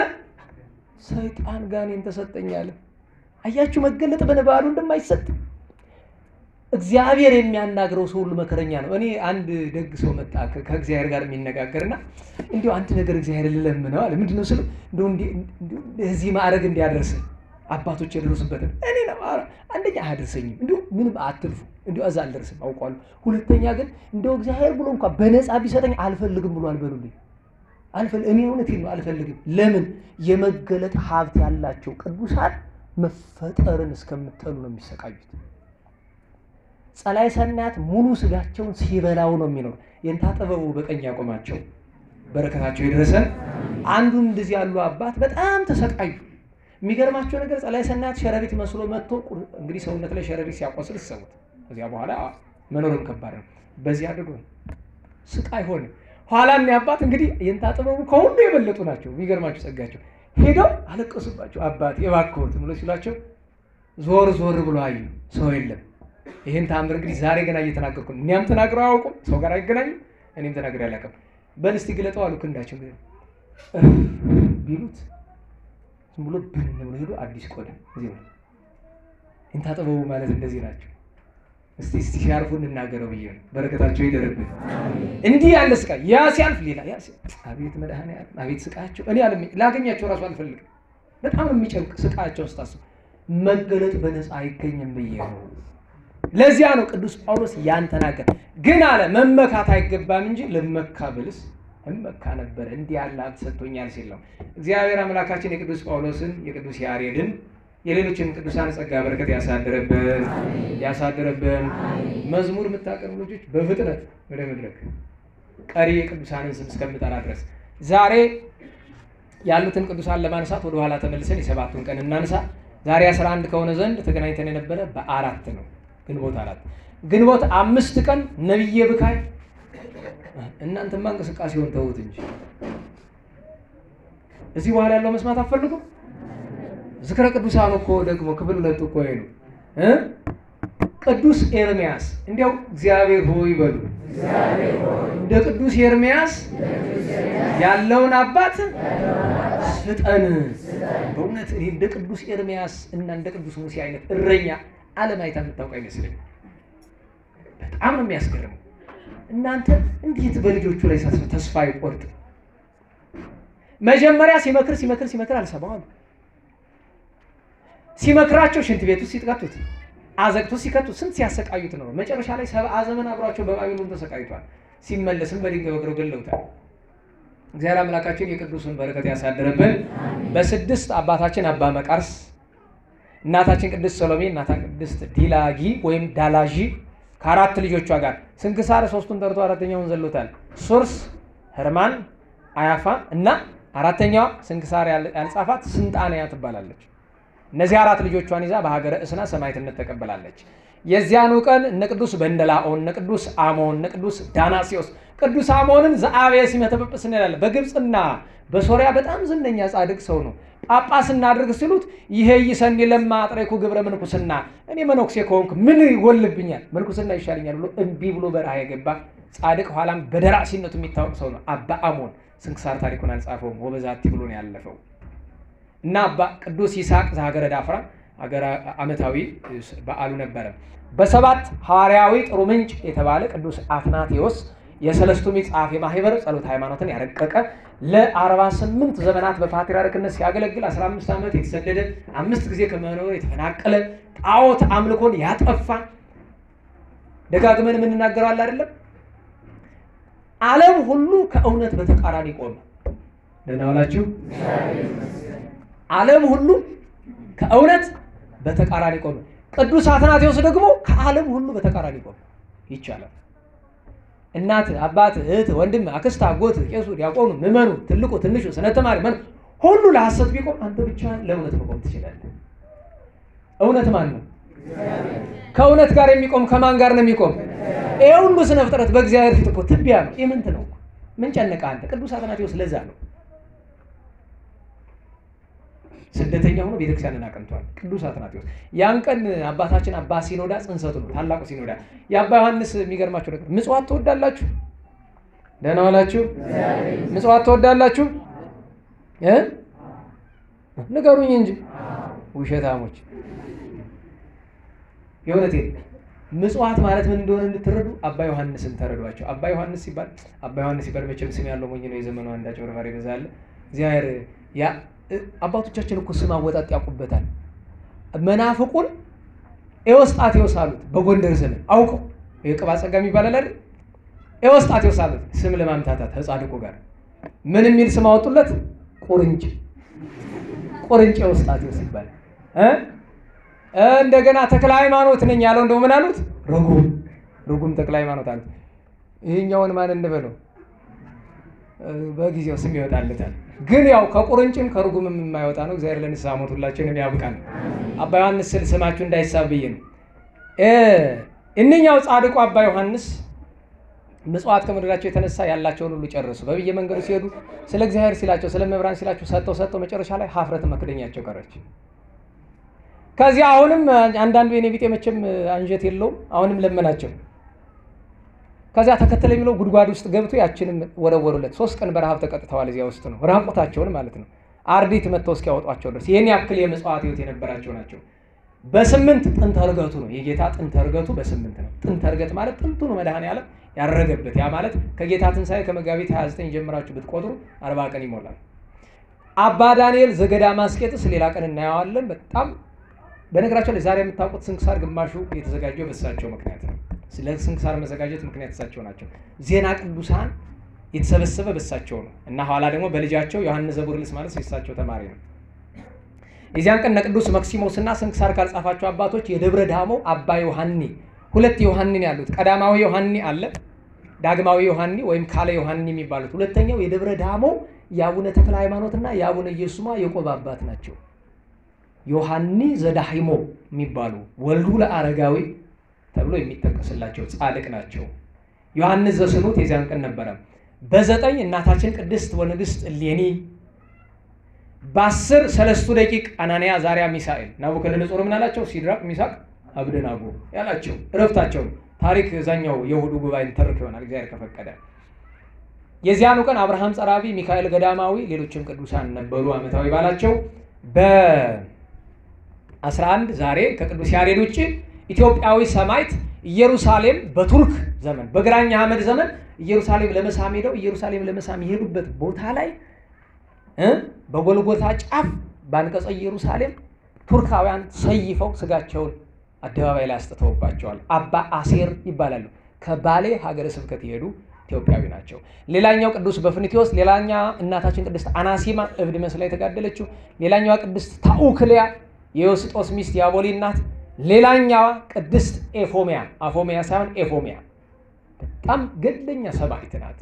ነገ ታላቁ ሊቅ ቅዱስ ዮሐንስ አፈወርቅ፣ ነገ እንግዲህ እግዚአብሔር ቢፈቅድ እዚያ ብዬ ጊዜ ኪዳነ ምሕረት የጉባኤ ኖረናል። እግዚአብሔር በቸር ካሳደረን ብለን ተስፋ እናደርጋለን። በጣም ክቡር ቀን ነው። በዚህ ቅዱስ ዮሐንስ አፈወርቅ በጣም ትልቅ በዓል፣ በዚህ አባታችን ቅዱስ ተክለ ሃይማኖት ፍልሰታቸው፣ በዚህ እናታችን ቅድስት ክርስቶስ ሰምራ ቃል ኪዳኗ፣ ሌሎች ብዙ ቅዱሳን አሉ። ወደ 12 በዓል ነው ያለ። በ13 ታላቁ ቅዱስ አርሳኒ፣ በ14 ገድለኛው ቅዱስ ጳኩሚስ እና አባ ሲማኮስ፣ በ15 አባታችን ቅዱስ ናትናኤል ሐዋርያው፣ በ16 ዮሐንስ ወንጌላዊ ዓመታዊ በዓሉ ነው። እንደዚሁም ኢያሱ ሲራክ፣ በ17 ታላቁ ሊቅ ቅዱስ ዮሐንስ አፈወርቅ ወዳጅ፣ ኋላ መጨረሻ ላይ አንድ ታሪክ ያላቸው ቅዱስ ኤጲፋኒዮስ ሊቁ ዓመታዊ በዓሉ ነው። በ18 ጥንተ ርደተ መንፈስ ቅዱስ የመንፈስ ቅዱስ በዓል ነው። አባ ገአርጊ ዓመታዊ በዓላቸው ነው። የዛሬ ሳምንት የምንገናኘው በጥንተ ርደተ መንፈስ ቅዱስ ነው። ርዕሱን እግዚአብሔር ያውቃል። እግዚአብሔር አምላካችን ስማቸውን ከጠራነውም ካልጠራነውም ቅዱሳን ሁሉ ጸጋ በረከት ያሳድርብን። የቅዱስ ያሬድን ጣዕመ ዝማሬ ያሰማን። በዚሁ እግረ መንገዳችን ወደ ወንድም እህቶቻችን ወደ መዝሙር አገልግሎት እናልፋለን ማለት ነው። የሰው ልጅ ሕይወት አዳምን መለሰው ከወጣበት ቤት፣ አዳምን መለሰው ከወጣበት ቤት። እሰይ የምስራች ደስ ይበላችሁ፣ ሞትን ድል አድርጎ ተነሳላችሁ።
ተነሳላችሁ ሞትን ድል አድርጎ ተነሳላችሁ ሞትን ድል አድርጎ ተነሳላችሁ ቅዱስ ዮሐንስ አፈወርቅ አስተርጉለነ ለውሉድከ ደቂቀ አዳም ቅዱስ ዮሐንስ አፈወርቅ አስተርጉለነ ለውሉድከ ደቂቀ አዳም ሰሚዐነ ተግሣጽከ ከመ ንዳን እሳቱ ዘይጠፍእ ወእዜሁ ዘይነውም ሰሚዐነ ተግሣጽከ ከመ ንዳን እሳቱ ዘይጠፍእ ወእዜሁ ዘይነውም ቅዱስ ዮሐንስ አፈወርቅ የአዳም ልጆች እኛን አማለደ ቅዱስ ዮሐንስ አፈወርቅ የአዳም ልጆች እኛን አማለደ ተግሣጽህን ሰምተን እንድንጸድቅ ከማይጠፋው እሳት ትሉም ከማያንቀላፋ ተግሣጽህን ሰምተን እንድንጸድቅ ከማይጠፋው እሳት ትሉም ከማያንቀላፋ ቅዱስ ዮሐንስ አፈወርቅ አስተርጉለነ ለውሉድከ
እንደው አደራ የምላችሁ ነገር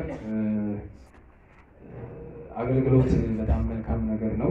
ሰንበት ትምህርት ቤቱ ላይ ማገልገል የምትሹ ካላችሁ በጣም ብዙ ሰው ያፈራ ነው እና የሰንበት ትምህርት ቤት እጅግ ብዙ በጣም እግዚአብሔር መቼም አንዳንድ ቦታ የተለየ ቃል ኪዳን አለው እና ይሄኛው ቦታ ጥቂት ለየት ያለ ነው። መንበረ መንግስት መድኃኔዓለም ሰው ይወጣበታል ብዙ ጊዜ በእውነቱ ያ ማለት ሰው ይወጣበታል ማለት ሌላ ቦታ ሰው አይወጣም አይደለም። ጠንቃቃ ስርዓት አዋቂ መምህራን ባሉበት ቦታ ሰው ይወጣል። ይሄ ነው ምስጢሩ፣ ሌላ አይደለም። ቸሩ መድኃኔዓለም ሁሉም ቦታ አለ እና እሱን አደራ። ዋናው ትልቁ አደራ ግን ምህላ የጃን ተከሉ የሰማዕታት አደባባይ የአደባባይ ኢየሱስ ምህላ አብዛኞቻችሁ እናንተ ብቻ ሳትሆኑ እንደው የእናንተ የምትሉትን ሰው ሁሉ ይዛችሁ ነው ባካችሁ። አንድ የመጨረሻ የቀረን ነገር እሱ ነው። የመጨረሻ የቀረን ነገር እሱ ነው። እንደው አባቶች እንኳን ከገዳሙ ነው የሚማጸኑ በጎንደር ምህላ ነው። ለምን? እግዚአብሔር የሚሰማው ነው። በጣም ምክንያት አለው። እሱ ዝርዝር ነገር ነው። አንድ ቀን እንግዲህ እንማረዋለን። ስለዚህ እንደው አደራችሁ እንዳትቀሩ፣ እንደው አደራችሁ ማለት ጠዋት ነው፣ ለስራ የሚመች ነው። 2 ሰዓት በፊት ነው የሚያልቅ ታውቁታላችሁ። እንደው አደራ እንደው ይሄን ነገር ለሁሉም ሰው ሰጡ። ሁለተኛ ነገር ባለፈው ካለን ብናካፈል አንድ ቀን ሄዳችሁ ቀራችኋል። የሄዳችሁ ልጆች እንዳላችሁ አውቃለሁ፣ ግን አትቅሩ። ሂዱና በረከት አግኙ፣ እንደው ክበሩ። አንድ ምስጢር ልንገራችሁ። ኢንታሊቀ ሊቃውንት ሂደው አይተው በጣም አልቅሰው ይመጡ። በጣም ማለት የክርስትና መሰረቱ ያለ እዛ ነው። ክርስትና ማለት ያቺ ናት። እዚህ ቁጭ ብለህ መማር አይደለም ክርስትና። ነጠላ ጣፍተህ መዞር አይደለም ክርስትና። እቆርባለሁ ምን እላለሁ ብትለኝ እሷ እውነቱ ያለው ቁርባን የዘላለም ሕይወት ነው። ግን ለቁርባን የሚያበቃ ያ ነው፣ የወደቁትን ማንሳት አደራ። እንደው ምህላውን እና ያችን ነገር እንዲያው ትዝ ብሎኝ ሳለ አደራ ልበላችሁ ብዬ ነው። በያለንበት ለምስጋና እንነሳ።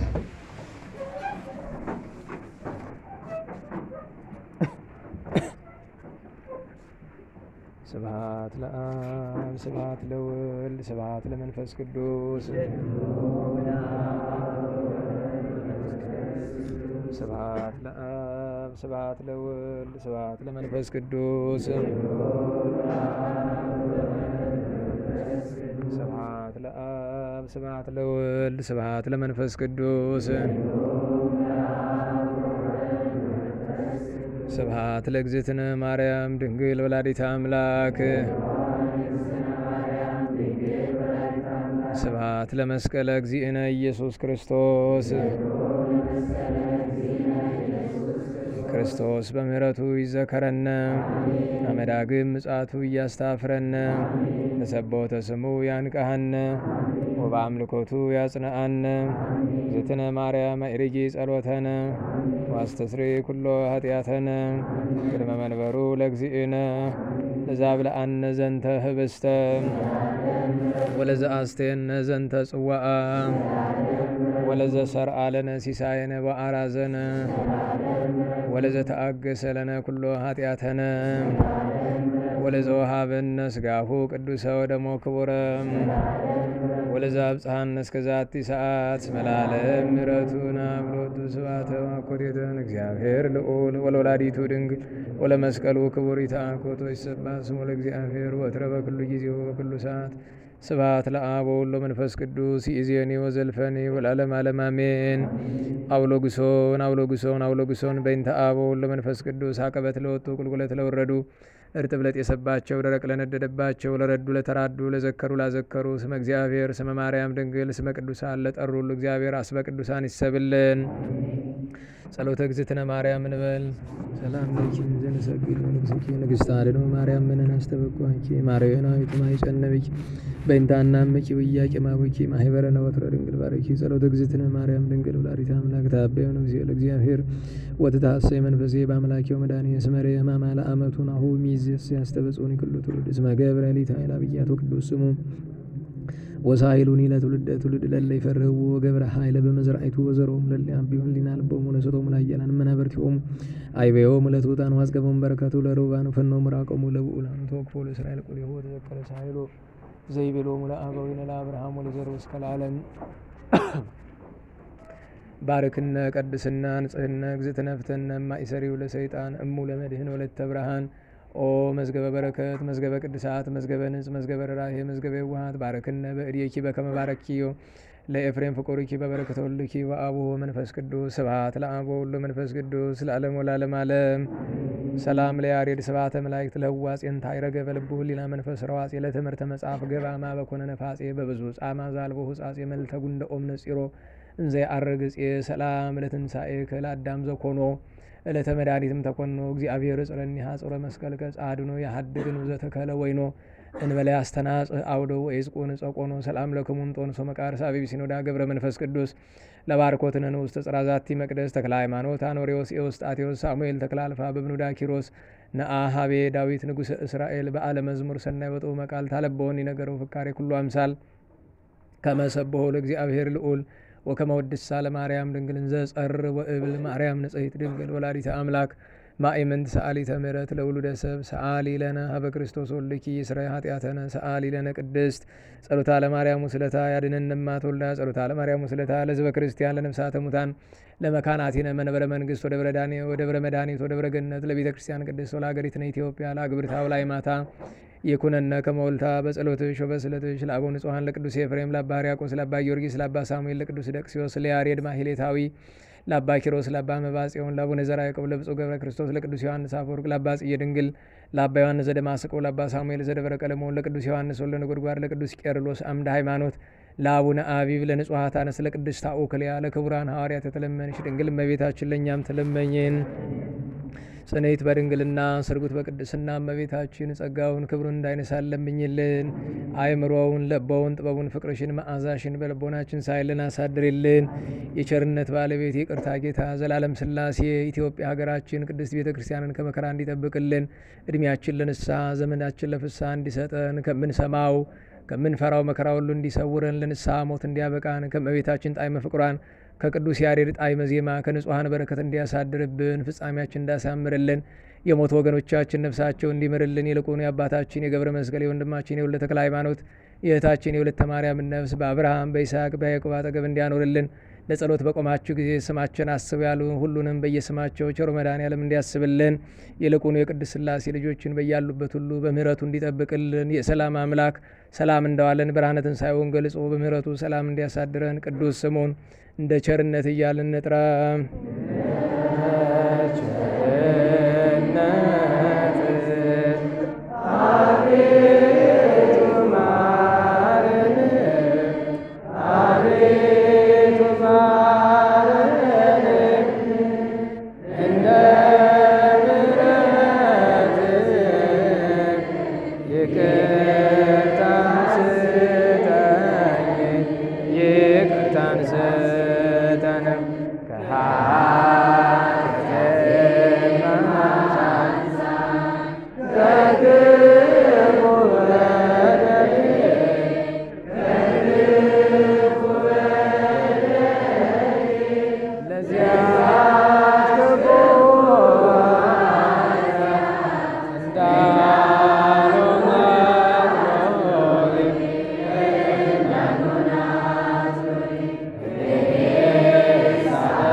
ከፊት ወድቄ ስለምን አንተንም ስማጸን አንተንም መውደቄን ተመልከት አምላከ ብርሃን አምላከ ሰላም አሁን ትባርክ ዘንድ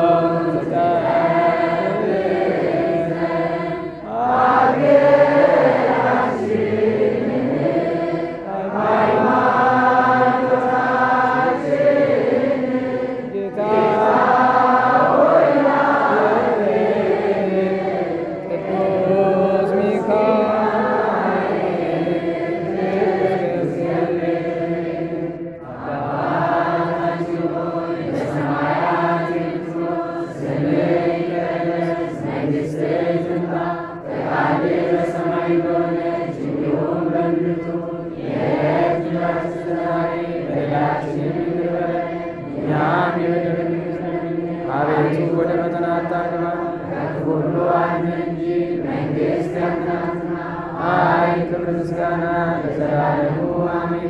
እመቤታችን ቅድስት ድንግል ማርያም ሆይ በመልአኩ በቅዱስ ገብርኤል ሰላምታ ሰላም እንልሻለን። በሐሳብሽ ድንግል ነሽ፣ በሥጋሽም ድንግል ነሽ። የአሸናፊ እግዚአብሔር እናት ሆይ ሰላምታ ለአንቺ ይገባሻል። ከሴቶች ሁሉ ተለይተሽ አንቺ የተባረክሽ ነሽ፣ የማኅፀንሽ ፍሬ የተባረከ ነው። ጸጋን የተመላሽ ቅድስት ሆይ ደስ ይበልሽ፣ ሉል እግዚአብሔር ከአንቺ ጋር ነውና ከተወደደው ልጅሽ ከጌታችን ከመድኃኒታችን ከኢየሱስ ክርስቶስ ዘንድ ይቅርታና ምሕረትን ለምኝልን ኃጢአታችንን ይቅር ይለን ለዘላለሙ አሜን። ክብር ምስጋና ይሁን አንድ አምላክ ነው ለአብ ለወልድ ለመንፈስ ቅዱስ ዛሬም ዘወትርም እስከ ዘላለሙ ድረስ። ጸሎት ስለነበረን ጊዜ ቅዱስ አምላካችን እግዚአብሔር ስሙ የተመሰገነ ይሁን የተመሰገነ ይሁን። ምናልባት እዚህ አካባቢ ዜማ በማህበር የሚጮህ ዜማ እኔ ሌላም ቦታ የምጠላው ነገር ይሄ ነው። ተደማምጦ ነው መጮህ። ደግሞ ዛሬ ዜማ ቀን ነው፣ የቅዱስ ያሬድ በዓል ስለሆነ ለዚያ ነው መሀል ላይ ጸሎት መሀል ላይ ግድ እንደዚህ ብዬ ያልኩኝና ተጠባብቆ ተሰማምቶ ነው እኩል ነው መጮህ ተመስጦ እንዲመጣ እንጂ አንድ ወደዚህ አንድ ወደዛ አትሄዱ። ዜማ መጀመሪያ ደረጃ ተፈራርቶ ነው ማንሳት፣ ወይ ደግሞ ሙያ ያለው ሰው ያነሳዋል፣ ከዛ እሱን መከተል ነው፣ መሪውን ተከትሎ መሄድ ነውና እሱ እንድትይዙ እንግዲህ የምህላውን ነገር ደግሜ ደጋግሜ ያሳስባችኋለሁ። አንድ ወንድማችን የቅዱስ ዮሐንስ አፈወርቅ በዓል አዘዞ ጫፍ ላይ ወደ አዞ ተክለ ሃይማኖት አካባቢ አከብራለሁና ኑ እና ክብር ነው የሚል ደግሞ እዚህ የተዘጋጀ ጉባኤ አለ። እንግዲህ የወንድማችንም ጥሪ ያው ዘወትር ቅዱስ ዮሐንስ አፈወርቅን የሚያከብር ነው። ግን ምከር ብባል መጣ አብረን ብታከብር መርጣለሁኝ። ምክንያቱም እኔ ሌላ ተጨማሪም ስራ ስላለብን አገልግሎትም ስላለ ሌላ ጉዳይ ስላለን እዛ መሄድ ለኔ ትንሽ ሊቸግር ስለሚችል፣ ግን ያው እዚያም መሄድ የምትሹ ክብር አለው። በነገራችሁ ላይ እዚያ ተሄዶ ሲከበር ልክ የአባታችን የአባ ዳንኤል ሌሎችንም ሄደን ስናከብር በፍቅር የሚያከብሯቸው ቤት ላይ አይቀሩምና እንዲያው መቼም ያው መልእክት ንገርልኝ ስላለ መልእክቱን ተናገር ያለውኝ ለሁሉም ለማድረስ ያክል ነው። ምህላውን እንዳንዘነጋ አደራ። አሁን ሁላችሁም ወደ ቤታችሁ ነው የምትሄዱ። ወክ ምናምን የለም፣ እዚህ ካፌ ምናምን የለም። ቤታችሁ እሺ በሉ ሁላችሁም። ማንም ሰው አደራችሁ ወክ እንዳትሄዱ፣ ሻይ ቤት እንዳትገቡ፣ ዝም ብላችሁ ቤታችሁ ግቡ። ብዙ ጊዜ ቤተ ክርስቲያንና ጉባኤ ከቆያችሁ የትም አትሄዱ። የያዛችሁትን በረከት ለአጋንንት አታስረክቡት። ሂዳችሁ ቀጥ ብላችሁ ቤታችሁ ግቡ። እንደገና እግረ መንገዱን ደግሞ ወደዚህ እንዳትመጡብኝ ቤታችሁ፣ እኔም ቤቴ ልሂድበት። ቸሮ አምላክ መድኃኔ ዓለም እንቅፋት ሳይመታን እሾህ ሳይወጋን ኃጢአት ሳይሰለጥንብን በደልም ሳይገዛን የብርሃን መላእክት በፊት በኋላ በቀኝ በግራ እየጠበቁን ለጊዜ ወደየቤታችን ለፍጻሜው ተስፋ ወደምናደርጋት መንግሥተ ሰማያት ከተከፈተች ገነት ከተነጠፈች ረፍት ከአባቶቻችን እርሱላችን በሰላም ያድርሰን። ይቺ የቅዱስ ያሬድ ስዕል ናት።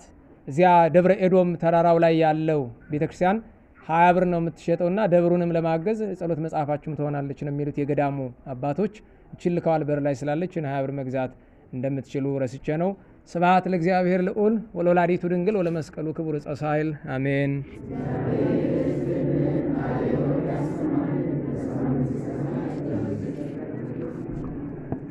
ጸጋ ነሣኢነ ወሕይወተ ረከብነ ጸጋ ነሣኢነ ወሕይወተ ረከብነ በኃይለ መስቀሉ ለኢየሱስ ክርስቶስ በኃይለ መስቀሉ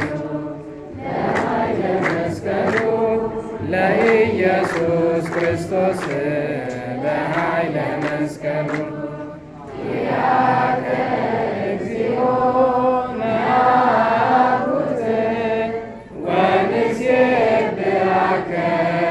እግዚአብሔር ያከ እግዚኦ ነአኩት ወንሴብሐከ እግዚአብሔር ጸጋን ተቀበልን ሕይወትን አገኘን።